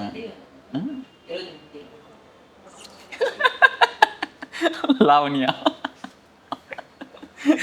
அதனால 23ஆம் தேதி படம் ரிலீஸ் ஆகுன்றது கன்ஃபார்ம் ஆகிடுச்சு. படத்தை எல்லாரும் போய் நம்ம தான் பார்ப்போம். சிஎம் அவர்களுடைய கடைசி படம் அப்படின்றதுனால இன்னும் கொஞ்சம் நல்லா ஏதோ ரீசென்சார்லாம் வேற போயிருக்கு. எந்த சென்சார் போது 4 செகண்ட் என்னமோ சேர்த்துருக்காங்க. தேவையில்லைங்க, படம் ரிலீஸ் ஆகுது போய் பார்க்கறோம், அவ்வளவுதான். அது எந்த சென்சார் பண்ணியிருந்தாலும் எந்த கவலையும் கிடையாது. படம் பார்த்தவனா இருந்தாலும் சரி, பார்க்காதவனா இருந்தாலும் சரி, படத்துக்கு போறோம், அவ்வளவுதான். அதுக்குள்ள வந்து ஃபயர் விட ஆரம்பிச்சிட்டாங்க. ஒரு 1 வீக் வந்து வாரியர் மோடு வந்து ஆஃப், அனில் மோடு ஆனு அப்படின்னு சொல்லிட்டு ஃபயர் விட்டுட்டு இருக்கு. வாரியர் மோட்லாம் ஆஃப் பண்ணாதீங்க. அதுதான் இவங்களை அடிக்கணும்னா நீங்க எல்லாம் இருந்தாதான் இவங்களெல்லாம் அடிக்க முடியும். அமைதியா இருக்கணும், வாரியராகவும் இருக்கணும், அனிலாவும் இருக்கணும் அப்படின்ற மாதிரி. அதுல ஒன்றும் இல்லை. அது வந்ததுக்கு அப்புறம் என்ன கதற போறாங்கன்னு தெரியல. இது ஜனநாயகன் வந்ததுக்கு அப்புறம் அது வரட்டுங்க, அதெல்லாம் வரதாங்க செய்யும். எவ்வளவோ பார்த்தாச்சு. ஜனநாயகன் ஒரு விஷயமா ரிலீஸ் ஆகுமா? அதெல்லாம் ஆயிடும், உறுதி ஆயிடும், சொல்றாங்கல்ல ஆயிடும். இப்ப ஆகியே தீரணும். சென்சார் ஆகி வந்துருச்சுல படம். இல்ல அன்னைக்குன்னு வந்து ரீல் வரல, பொட்டி வரல, அதெல்லாம் சொல்ல முடியாது. ஏன் நம்மள்ட்ட தான் பிரிண்டே இருக்கு, எடுத்துக்கொண்டு போய் போட வேண்டியதான். நீங்களே வச்சு தம்பி அந்த இது சேட்டலைட் அதெல்லாம் ஒன்றும் பிரச்சனை இல்லை, என்கிட்ட HD குவாலிட்டியில இருக்குது, நான் கொடுக்குறேன், நீ போடு, படத்தை போடுன்னுவாங்க. இதெல்லாம் அப்புறம் அன்னைக்குன்னு வந்து திடீர்னு வந்துட்டு இல்ல சென்சார் கிடைக்கல, அங்க வந்து இது கொடுத்துருக்காங்கன்னு சொல்லி அப்புறம் என் வாயில இருந்து சென்சார் இல்லாம வார்த்தைகள் வரும்னு அவன் சொல்லுவான். இதெல்லாம் தேவையா? அதெல்லாம் படம் போட்டுருவாங்க. சரி, ஓகே. இப்போ நகைச்சுவை செய்திகள் நிறையா இருக்குது. அதுக்கு முன்னாடி அந்த இது பேசிடலாம். மொபைலில் வேறு சார்ஜில் ஆஃப் ஆயிரும், அதனால தான் சொல்கிறேன். ஒன்றும் இல்லை, இந்த போர் நடந்துக்கிட்டு இருக்குங்களே. ஆமாம், ஈரானும் அமெரிக்காவுக்கும் போர் நடந்துக்கிட்டு திருந்தாத ஜென்மங்கள். ஆமாம், அவங்க என்ன பண்ணாங்க, இப்போ இந்த கல்ஃப் கண்ட்ரிஸ் மேலெல்லாம் நிறையா வந்து போர் தொடுத்துக்கிட்டு இருக்காங்க. நிறையா வந்து இந்த ட்ரோன்ஸ் வச்சுலாம் நிறையா வந்து இது பண்ணிகிட்டு இருக்காங்க. நேற்றுக்கு நான் வந்து அங்கேருந்து தான் ஒருத்தர் வந்து சொன்னார், இதை நான் வெளில வந்து கார் துடைக்க தான் வந்த இடத்துலையே பார்த்தீங்கன்னா 2 ட்ரோன் வந்து இதாகுது, வெடிக்குது. இதுக்கு வந்து நம்ம தமிழ்நாடு அரசாங்கம், ஏன்னா நிறைய பேர் வந்து தமிழ் மக்கள் வந்து அங்கே வந்து வேலை பார்த்துட்டு இருக்காங்க, அவங்களுக்காக எந்த ஒரு முன்னெடுப்புமே எடுக்கலை. நாங்களாம் எவ்வளோ இது பண்ணோம், அவங்களும் நிறைய விர்ச்சுவல் வாரியர்ஸ் எல்லாம் இது பண்ணுறோம், நாங்கள் அவ்வளோ சப்போர்ட் பண்ணிட்டு இருக்கோம். இப்போவும் நாங்கள் சப்போர்ட் அங்கேருந்து வந்து ஓட்டு போட்டோம், அங்கேருந்து இங்கே வந்து ஓட்டுலாம் போட்டிருக்கோம், எங்களை பற்றி யாருமே கண்டுக்கவே இல்லை. இது பழைய ஆட்சி தான் அப்படின்னு பார்த்தோம்னா புதுசாக இவங்களுமே அப்படி இருக்காங்க, எங்களுக்கு கஷ்டமாக இருக்குது. ஆடியோ மட்டும் ப்ளே பண்ணுறேன். ஹாய் ப்ரோ, ஜோ ப்ரோ, நல்லா இருக்கீங்களா ப்ரோ? எங்களுக்கு சின்ன ஒரு ஹெல்ப் ப்ரோ, எங்களுக்கும் கிடையாது, கல்ஃப் கண்ட்ரி எல்லாத்துக்கும், அரபு நாட்டு எல்லாத்துக்கும் சொல்கிறேன், சேர்த்தா நான் கேட்குறேன் உங்கள்கிட்ட. இந்த விஷயம் நீங்கள் கார்த்திக் கூட நான் ஆல்ரெடி மெசேஜ் பண்ணியிருக்கேன், நீங்களும் நாளைக்கு பேச ஞாபகப்படுத்துங்க. உங்களுக்கு தெரியும் அப்ராடில் நடக்குது, இஷ்யூ நடக்குதுன்னு, ஈரான் அமெரிக்கா பிரச்சனை சொல்கிறேன். இப்போ பார்த்தீங்கன்னா ஒரு 1 hour முன்னாடி நான் வண்டியை வெளியில் கழுவிட்டுருக்கேன். எனக்கு மேலே என்னென்னா டிஸ்டன்ஸ் 1 கிலோமீட்டர் 2 கிலோமீட்டர் டிஃப்ரெண்ட்டில் அட்டாக் பண்ணுறாங்க. கண்ணால் பார்த்தேன் அட்டாக்கை, இந்த ட்ரோன் அட்டாக் நடக்குது, அதை அடுக்கிறாங்க. சவுதியில் அடிச்சிட்டான்னு உங்களுக்கு தெரியும், சவுதியில் அடிச்சிட்ருக்காங்க, பக்ரீனு அப்புறம் ஓமனில் அடிச்சிருக்காங்க. இந்த இப்போ கல்ஃப்லேருந்து நாங்கள் தளபதிக்காண்டி ஓட்டு போட வந்தோம். ஆனால் தளபதி தலைமையிலேருந்து எங்களுக்கு இதுவரையும் ஒரு இன்ஸ்ட்ரக்ஷன் எதுவுமே வரல ப்ரோ, எந்த ஒரு இதுவும் வரல. அட்லீஸ்ட் அங்கே ஏதாச்சும் அறிக்கை வரும், இப்படி சேஃப்டியாக இருங்க, எதுவுமே இதுவரை இப்போ இல்லை, முன்னாடியும் வரல, இப்போவும் வரலை. அவங்களுக்காண்டி இங்கேருந்து நான் கடல் தாண்டி நாங்கள் வந்து எவ்வளோ பேர் வந்து ஓட்டு போட வந்தோம், நல்லா உங்களுக்கு தெரியும், பார்த்துருப்பீங்க. ஆனால் அதே மக்கள் தான் இங்கே லட்சக்கணக்கான மக்கள் இங்கே வந்து இருக்காங்க, வேலை பார்த்துட்ருக்காங்க. தமிழ் சொந்தங்க மட்டும் இல்லை, மொத்தத்துக்கு இந்தியாவை தான் சொல்கிறேன். அப்படிங்கும்போது ஏன் ஒரு அறிக்கை கூட தமிழ்நாட்டிலேருந்து வரல? நாங்கள் அவருக்காண்டி ஓட்டு போட வந்திருக்கோம், ஏன் இந்த மாதிரி விஷயம்லாம் அவங்க வந்து எங்களை கண்டுகொள்ள மாட்டுறாங்க? உள்நாட்டில் இருந்தால் தான் கண்டுகொள்வீங்களா? வெளிநாட்டில் இருக்கோம், எங்களுக்கு ஏன் அந்த ஒரு இது இல்லை சொல்லுங்கள்? இங்கேருந்து தானே வந்து நாங்கள் ஓட்டு போட வந்திருக்கோம், இங்கேருந்து நாங்கள் சப்போர்ட் பண்ணிகிட்ருக்கோம், இங்கேருந்து அவங்களுக்கான நாங்கள் வேலை செஞ்சிட்ருக்கோம். அப்படிங்கும் போது எங்களுக்கு இங்கே உள்ள உயிர் சேஃப்டி இன்னைக்கு எப்போ நடந்துடாது. கர்ண தப்புனா மரணம் நிச்சயம் சொல்கிற கதையா எங்களுக்கு எப்போ எது நடக்கணும்னு தெரிய மாட்டுது. தொடர்ந்து பார்க்குறீங்க அந்த 1 வீக்காக என்ன அடிக்குதுன்னு. முன்னாடியே ஆட்சியில் தான் நடக்கலைன்னா இந்த ஆட்சிலையும் நம்மளோட தளபதி ஆட்சிலையும் இந்த மாதிரி விஷயம் நடக்குது. நடக்கும்போது நம்ம பிரச்சனையும் தீர்வு காண வேணாம். அட்லீஸ்ட் இங்கே உள்ளவங்களை சேஃப்டி காரணையும் ஒரே ஒரு அறிக்கை பார்த்துருங்க, ஏதாச்சும் சொல்லலாம். ஏன் தலைமையில் எங்களுக்கு இந்த மாதிரி ஒரு எக்ஸஸரும் வரலை? நீங்கள் வீடியோ போட்டிங்கன்னா கண்டிப்பாக நான் அப்லோட் பண்ணுவேன். மற்ற கண்ட்ரி எடுத்து பண்ணுவாங்க. எங்களுக்கு அது ஒரு இதாகவும் இருக்கும். ஏன் தலைமைகளை கண்டுக்க மாட்டுது என்ன அப்படின்னாங்க, நாங்களும் தமிழர் தானே, அவருக்கான ஓட்டு போட்டு வந்திருக்கோம், கடலை தாண்டி வந்திருக்கோம், அவ்வளோ இஷ்யூரையும் வந்திருக்கோம், ஏன் எங்களை கண்டுகொள்ள மாட்டுறாங்க என்னன்னு பார்த்துட்டு நீங்கள் அப்டேட் பண்ணுங்க ப்ரோ. நான் அந்த ஃபுட்டேஜ் உங்களுக்கு அனுப்புகிறேன். இவர் இது கல்ஃபா? கல்ஃப்னா அது அந்த இந்த கண்ட்ரி ஃபுல்லாகவே சொல்லுவாங்க, குவைத்து, பஹ்ரைன், அது எல்லாமே. அது சம்மந்தப்பட்ட அமைச்சர் வந்து எங்க எம்எல்ஏ தான், உங்க எம்எல்ஏ தென்னரசு அவர்கள். பார்த்துதான் அந்த அமைச்சர் அவரு. பார்த்துதான் சொல்லுங்க. நல்லா இருக்கீங்களா? அந்த பார்த்து சொல்ல அமைச்சரை பார்த்து ஏதாவது சொன்னாங்க. அவர் தான் சொல்லிட்டாரு, டீட்டெயிலாக அவரே சொல்லிட்டாரு. அவங்களுக்காக தான் வந்து ஓட்டெல்லாம் போட்டிருக்காங்க. நாங்களும் தமிழர்கள் தானே, இங்கே இவ்வளோ பிரச்சனைகள் நடக்கும்போது ஒரு அறிக்கையாவது கொடுக்கலாம், இல்லை எங்களை ஏதாவது சேவ் பண்ணுறதுக்கு நீங்கள் எப்படி இருக்கீங்க ஓகேவான்னு கேட்கறதுக்காகவாது ஏதாவது ஒரு முன்னெடுப்பு எடுக்கலாம். அந்த முன்னெடுப்பு எதுவுமே எடுக்கலை அப்படின்றது வருத்தமாக இருக்குது அப்படின்னு சொல்லியிருக்காங்க. அது அந்த துறை அமைச்சருக்கு அவங்களே கூட அனுப்பலாம். நாங்கள் பேசுகிறோம், நீங்க அதை எடுத்து அவரு கேட்டிருக்காரு. வெளிநாட்டுல இருந்து முன்னாடியே நீங்க வந்து எல்லாமே டிக்கெட்லாம் புக் பண்ணி வச்சுட்டு நீங்க வாங்க, நிறைய சொந்தங்கள் வரணும், வராம இருக்கக்கூடாது, வந்து நீங்க ஓட் போட்டு தான் ஆகணும்னு சொல்லிட்டு அவரு கூப்பிட்டுருக்காரு. விஜய் அவர்களுமே கூப்பிட்டுருக்காரு. அப்படின்றப்போ இன்னைக்கு அங்க பிரச்சனை நடக்குன்றப்போ அவங்க உயிரை வந்து பாதுகாக்கிறதும் அரசுடைய கடமை தான் இருக்கு. அதனால பார்ப்போம். அப்புறம் இதே மாதிரிதான் சிவகங்கையில சிறுத்திரப்பட்டின்னு சொல்லிட்டு ஒரு இதுக்கு கிராமத்துக்கு வந்து பஸ் வசதி இல்லைன்னு சொல்லி ரீல்ஸ் போட்டிருக்காங்க. அந்த ரீல்ஸை பார்த்துட்டுன்னு இல்லை, அது எப்படியோ போய் சேர்ந்துருக்கு. திருப்பி அந்த ஊருக்கு வந்து பஸ்ஸும் வந்து கொண்டு வந்து, அதுவும் குறிப்பாக அந்த குழந்தைங்களுக்கு ஸ்கூல் போகிற அந்த பசங்களுக்காக அது வந்து பண்ணியிருக்காங்க. நல்ல முன்னெடுப்பு. இந்த மாதிரி நிறைய கொடுக்குறாங்களே இந்த பஸ் எல்லாம் நிறைய இடத்துல தேவையான இடங்கள. அதாவது என்னன்னா பஸ் வசதிகள் இருக்குன்றதை தாண்டி அவங்க ரூட்டுக்கு இல்லை, அவங்களுக்குன்னு பஸ் இல்லை, அந்த பர்டிகுலர் அந்த சரௌண்டிங்க்கு பஸ் இல்லைன்ற மாதிரி சில விஷயங்கள்லாம் இருக்கு, பண்ணியிருக்காங்க. நல்ல விஷயம். அத்திப்பட்டின்ற கிராமமே இல்லைன்ற மாதிரி 70 வருஷமா இதெல்லாம் யார் கண்ணுக்குமே தெரியாம இருந்திருக்கு பாருங்க. எவ்வளோ நடந்திருக்குது. நீ கூட ஏதோ ஒரு இதில் படித்தேன் பத்திரிக்கையில், அல்லேரின்னு ஏதோ ஒரு கிராமம், வேலூர் மாவட்டம் பக்கத்தில் அல்லேரின்னு ஒரு கிராமம். அந்த கிராமத்தில் வந்து பார்த்தீங்கன்னா இன்னமும் வந்து சாலை வசதிகள் பெரிய அளவுக்கு போடப்படாம இல்லாமல் இருக்கு. பிரசவமே வந்து இந்த டோலி இருக்குல்ல, அதுல கட்டி தான் தூக்கிட்டு வராங்க இப்பவும். இப்பதான் ஏதோ கொஞ்சம் வந்து இந்த கீழே வந்து ஆம்புலன்ஸ் இருக்கு, இப்ப எடுத்துட்டு வந்து மேல இருந்து தூக்கிட்டு வந்து இங்க வந்து கிட்டத்தட்ட இங்க இருந்து 2500 அடி மேல இருக்குதான் அந்த மலை. அந்த மலை கிராமத்துல தான் அவங்களாம் இருக்காங்க போல. அவங்களுக்குள்ள பிரசவமே நடந்தது. அதுதான் அவங்க வரத்துக்குள்ளே அந்த பனிக்கூடம் உடஞ்சி வந்து பிரசவம் ஆகிடுது, அந்த உயிரிழப்பு, அந்த மாதிரி பல பிரச்சனைகள் நடக்குது. இதுக்கு ஏதாவது ஒரு தீர்வு காணணும். இங்கே அங்கே இதுவாக இருக்கிறவர் ஏடிஎம்கே எம்எல்ஏ நினைக்கிறேன், இன்னமும் அவர் தான் ஏடிஎம்கே, அங்கே தான் ஏடிஎம்கே தான் இருக்குன்னு நினைக்கிறேன். அதனால வந்து அதுக்கு ஏதாவது முன்னெடுக்கணும்னு சொல்லி கேட்டிருக்காங்க. அவரும் வந்து நான் சட்டசபையில் கேட்டிருக்கேன், அது என்னன்றதை கண்டிப்பாக வந்து பண்ணித்தரோன்ற மாதிரி சொல்லியிருக்காங்க. ஸோ அந்த மாதிரி சொல்கிறாங்கல்ல, இதெல்லாம ஒரு பிரச்சனைனா இன்னும் நம்ம வந்து சாலை வசதிகள் இல்லாத, பஸ் வசதி இல்லாத ஊர்லாம் எவ்வளோ ஊர் இருக்கு. இன்னும் அந்த ஊருக்கு அந்த எம்எல்ஏ போய் தான் அங்கே வந்து சின்னதா 2.5 அடியோ 3 அடியோ இருந்த ஒரு ஸ்பேஸ் வந்து 10 அடிக்கு மாத்தி மண் ரோடு எல்லாம் போட்டு வச்சிருக்காங்க போல. இப்ப ஏதாவது தார் சாலை போடுறதுக்கு அதுக்கெல்லாம் வந்து இது பண்றாங்க போல. இந்த மாதிரி கிராமங்கள் இருக்குன்னு சொல்றேன். இல்லை, இதுவுமே பார்த்தீங்கன்னா இப்போ பெரம்பூருக்கு ஒரு ஆப் ஒன்று கிரியேட் பண்ணி போட்டார் பார்த்தீங்களா, அந்த மாதிரி ஆல் ஓவர் தமிழ்நாடுக்கு. இப்போது நீங்கள் ஒரு வாட்ஸ்அப் எண்ணு வந்து சொன்னீங்க, இது மாதிரி இல்லாமல் தமிழ்நாடு ஃபுல்லாகவே அவங்கவுங்களுக்கு என்ன இங்கே அங்கெல்லாம் பிரச்சனை இருக்குன்றது இப்போ சொல்கிற மாதிரி ஒவ்வொருத்தவங்க வீடியோவாவோ இல்லை அங்கே இருக்கிற சுச்சுவேஷன் ஏதோ வீடியோ எடுத்து அதில் அப்லோட் பண்ணினா நம்மளுக்கு ஸ்டேட்டஸ் மாதிரி இப்போ இது போயிட்டுருக்கு, இந்த ப்ராசஸ் போயிட்டுருக்கு, இது வந்து இவர் வந்து கண்காணிச்சிக்கிட்டு இருக்காரு, இவர் வந்து இன்னைக்கு டேட்டில் வந்து உங்களை வந்து மீட் பண்ணுவாருன்ற அந்த ப்ராசஸ் ஸ்டேட்டஸ் எல்லாமே ஒரு ஆப்பாக இன்னும் கொண்டு வந்தாங்கன்னா மக்களுக்கு இந்த ப்ராசஸ்லாம் இன்னும் போயிட்டுருக்குது, இது நடந்துக்கிட்டு இருக்குன்ற விஷயங்களும் வரும். இது வந்து கூடிய சீக்கிரம் தமிழ்நாடு ஃபுல்லாகவே பண்ணால் கொஞ்சம் நல்லா இருக்கும். பேசிக்கான விஷயம் தானே. நான் எதுவும் சொல்லலைங்க, நல்லது தாங்க. நான் என்னங்க பேசிக்கான விஷயம் ஏன்ட்ட கேட்குறீங்க? கேட்க வேண்டியது அவரு, செய்ய வேண்டியது அவரு. இல்ல அதையே ரீல்ஸா போட்டுட்டு இருக்காங்கன்னு சொல்றேன். ஐயா, அவங்க ரீல்ஸா போடுறதுன்னு சொல்றது வேற, நீங்க சொல்ற ரீல்ஸ் வேற. அது வேறதான். இருந்தாலும் ஒரு சில இதுல வந்து இந்த ரீல்ஸுமே ஷேர் பண்ணா மட்டும்தான் ரீல்ஸ் ஒர்க் ஆகுது. ரீல்ஸ் நீங்க சொல்ற இந்த பஸ் இந்த மாதிரி கேட்கறவங்களுக்கு அதெல்லாம் போய் சில இடத்துல நிறைய விஷயங்கள் டைரக்டா சிஎம்கிட்ட சேருது, அமைச்சர்கள்ட்ட சேருது. அமைச்சர்கள் ஒரு ரீல்ஸ் போடுறாங்க இல்லையா, அததான் வேணாம்னு சொல்றாங்க. நீங்க தேவையானது அவங்களே எடுத்து ரீல்ஸா போடுறாங்க, அது இங்க வந்து சேருது. ஆனா நீங்க ஒரு ரீல்ஸ் எடுத்து மக்கள்கிட்ட போய் சேர்றதுக்காக போடுறீங்கல்ல, அதுதான் இங்க பிரச்சனையா இருக்கு. அதாவது செஞ்சிட்டீங்கன்னு சொல்லி ரீல்ஸ் போட்டா பரவாயில்ல, செய்யறதுக்கு போறதுக்கே நீங்க ரீல்ஸ் போடுறீங்கல்ல, அததான் வேணாம்னு சொல்றாங்க. வித்தியாசம் இருக்கு, ரெண்டுத்துக்கு வித்தியாசம் இருக்கு.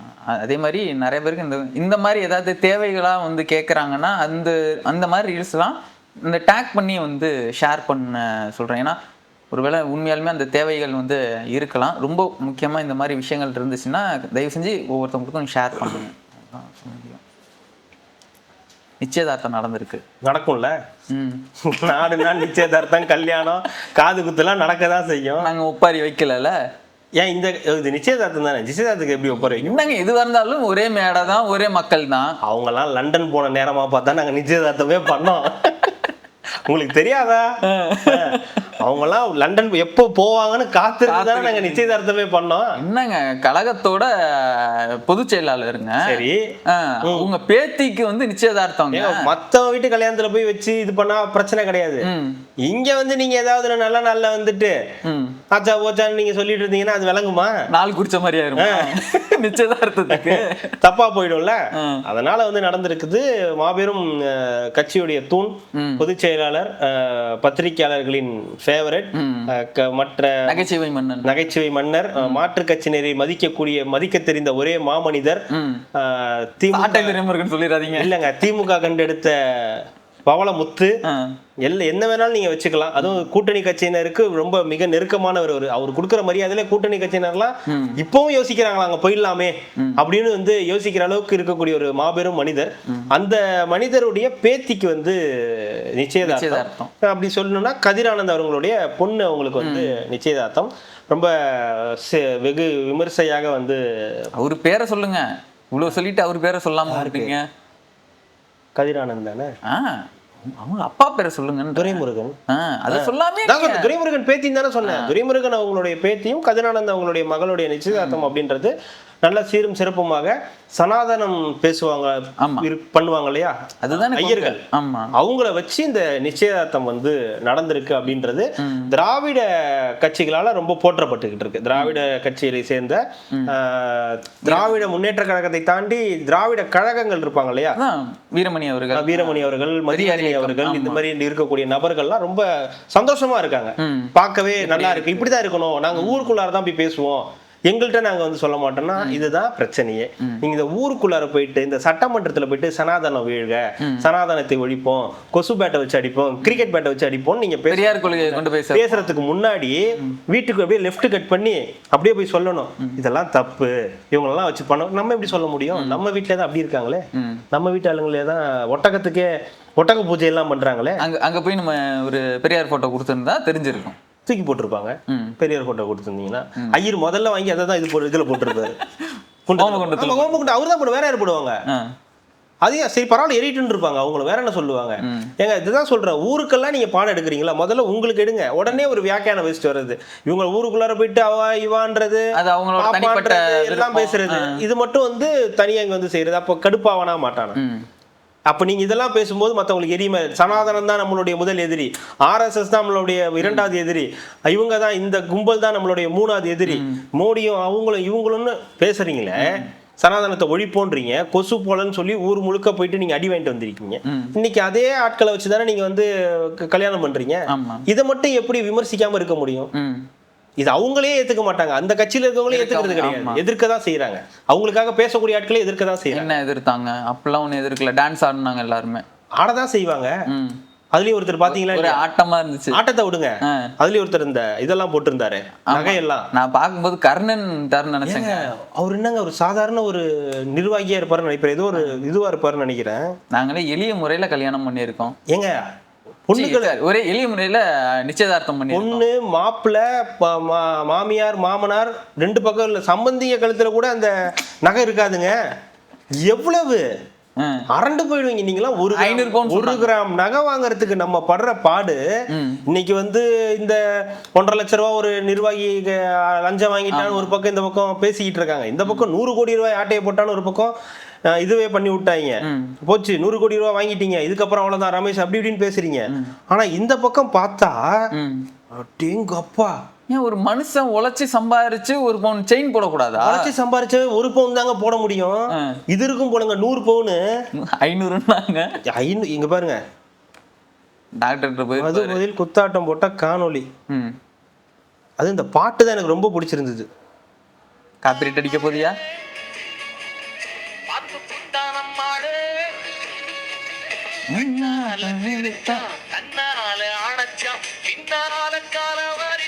இப்போ வரும் பாருங்க பீட்டு டென்சக்குன்னு வாங்க.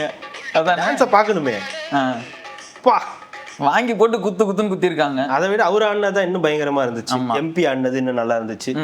உதயநிதி வாழ்க அப்படின்னு ஒரு சொன்னார் இல்லையா பார்லிமெண்ட்ல, அதனால நல்லா வாழ்றாரு போல. பயங்கரமா வந்து இருக்கு. எளியவர்கள் வீட்டுக்கும் நமக்கு உள்ள வித்தியாசம். எளியவர்கள் யாராவது இந்த மாதிரி பண்ணாங்க, யாராவது இந்த ஐயர்களை வச்சு நம்ம ஏதாவது சாதாரணமாக பண்ணோம்னா அதுக்கு 1000 கேள்விகள் கேட்பாங்க, நொரநாட்டியெல்லாம் பேசுறது. ஆனால் அவங்க வீட்டு கல்யாணத்தில் யார் வேணாலும் வரலாம், இந்த மாதிரி நகை போட்டுக்கிட்டு வந்து நிற்கலாம். தெரியாது இந்த மாதிரி ஒருத்தர் நகை போட்டு வந்து நிற்கும் போதே மற்றவங்க அந்த இந்த மாதிரி என்னப்பா இப்படி இருக்கியே, என்ன ஏது இப்படி இப்போ உங்ககிட்ட இவ்வளோ நகை என்ன ஏதுன்னு கேட்க மாட்டாங்க. எங்க இதான் நான் டெய்லியா நம்மளே ஏதாவது விசேஷத்துக்கு போகும்போது தான் வீட்டில் இருக்கிற நகை எல்லாத்தையும் எடுத்து போட்டு சரி 4 பேர் பார்க்கறதுக்கு. வீட்டில் இருக்கிற நகையா? வீட்லயே இருக்குன்னா அப்ப பேங்க்ல யாராவது வளையல் போட்டு வருவாங்களா? வளையல் மாதிரி இல்லையங்க அது. அது ஏதோ காப்புனா இவ்வளவு பெருசு, இது இவ்வளவு பெருசு. இந்த பிரெக்னன்ட் இதுக்கு வளகாப்புக்கு போடுவாங்களே, அது கூட இவ்வளவுதாங்க இருக்கு. இது என்னங்க இவ்வளவு தூரத்துக்கு இருக்கு, கழுத்து ஃபுல்லா தொங்குது. இதை கொண்டு போய் டாக்டர் செயினை கைட்டு 500 ரூபாய் ஃபீஸ் வாங்குவாரு டாப் பயிலுக்குன்ற மாதிரி. கொஞ்சம் வசதியா இருக்கேன்னு காட்டிக்கலாம் அப்படின்னா ஒரு தெரியுதா பிரஸ்டீஜ் இஷ்யூ. ஏன் காண்டா வராங்கன்னு மக்கள்லாம் சொல்றத நீங்க தான் சனாதன ஒழிகின்றீங்க. நீங்களே இந்த வேலையை பாக்குறீங்க. கல்யாணம் ஏன் நீங்க ஏன் இப்படி கல்யாணம் பண்ணிருக்கலாமே, இந்த கல்யாணம் சுயமரியாதை இருக்கலாமே, ஏன் பண்ண மாட்டேங்கிறீங்க? அதுவே இத்தினோண்டு இருக்கும், எப்படி இவ்வளவு பேர் வருவாங்க? ஏன் சுயமரியாதையை கல்யாணம் போட்டு பட்டுக்கோட்டை அம்மாளுக்கு போட்டு ஆட வேண்டியதானே, பட்டுக்கோட்டை அம்மாளு அப்படின்னு போட்டு ஆட வேண்டியதானே. யார் கேட்க போறா அவங்கள? அது தப்பான விஷயம். 1000 காலத்து பயிருங்க அது. எதுவும் மேஞ்சிடக்கூடாதுன்னா அதான் மேய்ஞ்சிட்டாங்களே, அதுக்கு மேல என்ன வேணும்? அது என்ன மன தைரியத்தை பாராட்டணும். இதெல்லாம் பண்ணா ட்ரோல் பண்ணுவாங்க, இதெல்லாம் வெளில வந்தா நம்மள கேள்வி கேட்பாங்க, தெரிஞ்சுமே வீடியோ எடுத்து வெளில விட்டுருக்காங்க. அதுக்கு தான் ஜேடி வந்தான். ஜேடி உள்ள போனான்னா எவனா வேணாலும் நம்ம சந்திக்கலாம். அது ஜேடியோ கேடியோ என்னவோ யாருக்கு தெரியும். மாஸ்டர் ஜேடி தானே? மாஸ்டர் ஜேடி தான் சொன்னேன். அதுதான் நான் சொல்றேன். எனக்கு ஏதோ ஜேடினாலே வந்து ஜாக்சன் துரையை தான் சொன்னேன். ஜாக்சன் துரை தான். நீங்க ஜாக் டேனியல்ஸ் நினைச்சீங்கன்னா அதுக்கு நான் பொறுப்பு கிடையாது. இல்ல அவன் உள்ள போனா தானே வெளில வருவான். இவர் வந்திருக்காருன்னு சொன்னீங்களே, அதனால சொன்னேன். அவ்வளவுதான், இதுக்கு மேல ஒன்றும் இல்லை செய்திகள். நல்ல விஷயம். ஆமா, உட்காந்து போனதுக்கு அப்புறம் வேற ஏதாவது ஒன்று வந்திருக்கும், அதெல்லாம் நாளைக்கு தான் பேசுவோம். நாங்கள் ஆல்ரெடி டைம் ஆயிடுச்சு. தொடர்ந்து பேசுவோம். கார்த்திக், மிக்க நன்றி. மகிழ்ச்சி.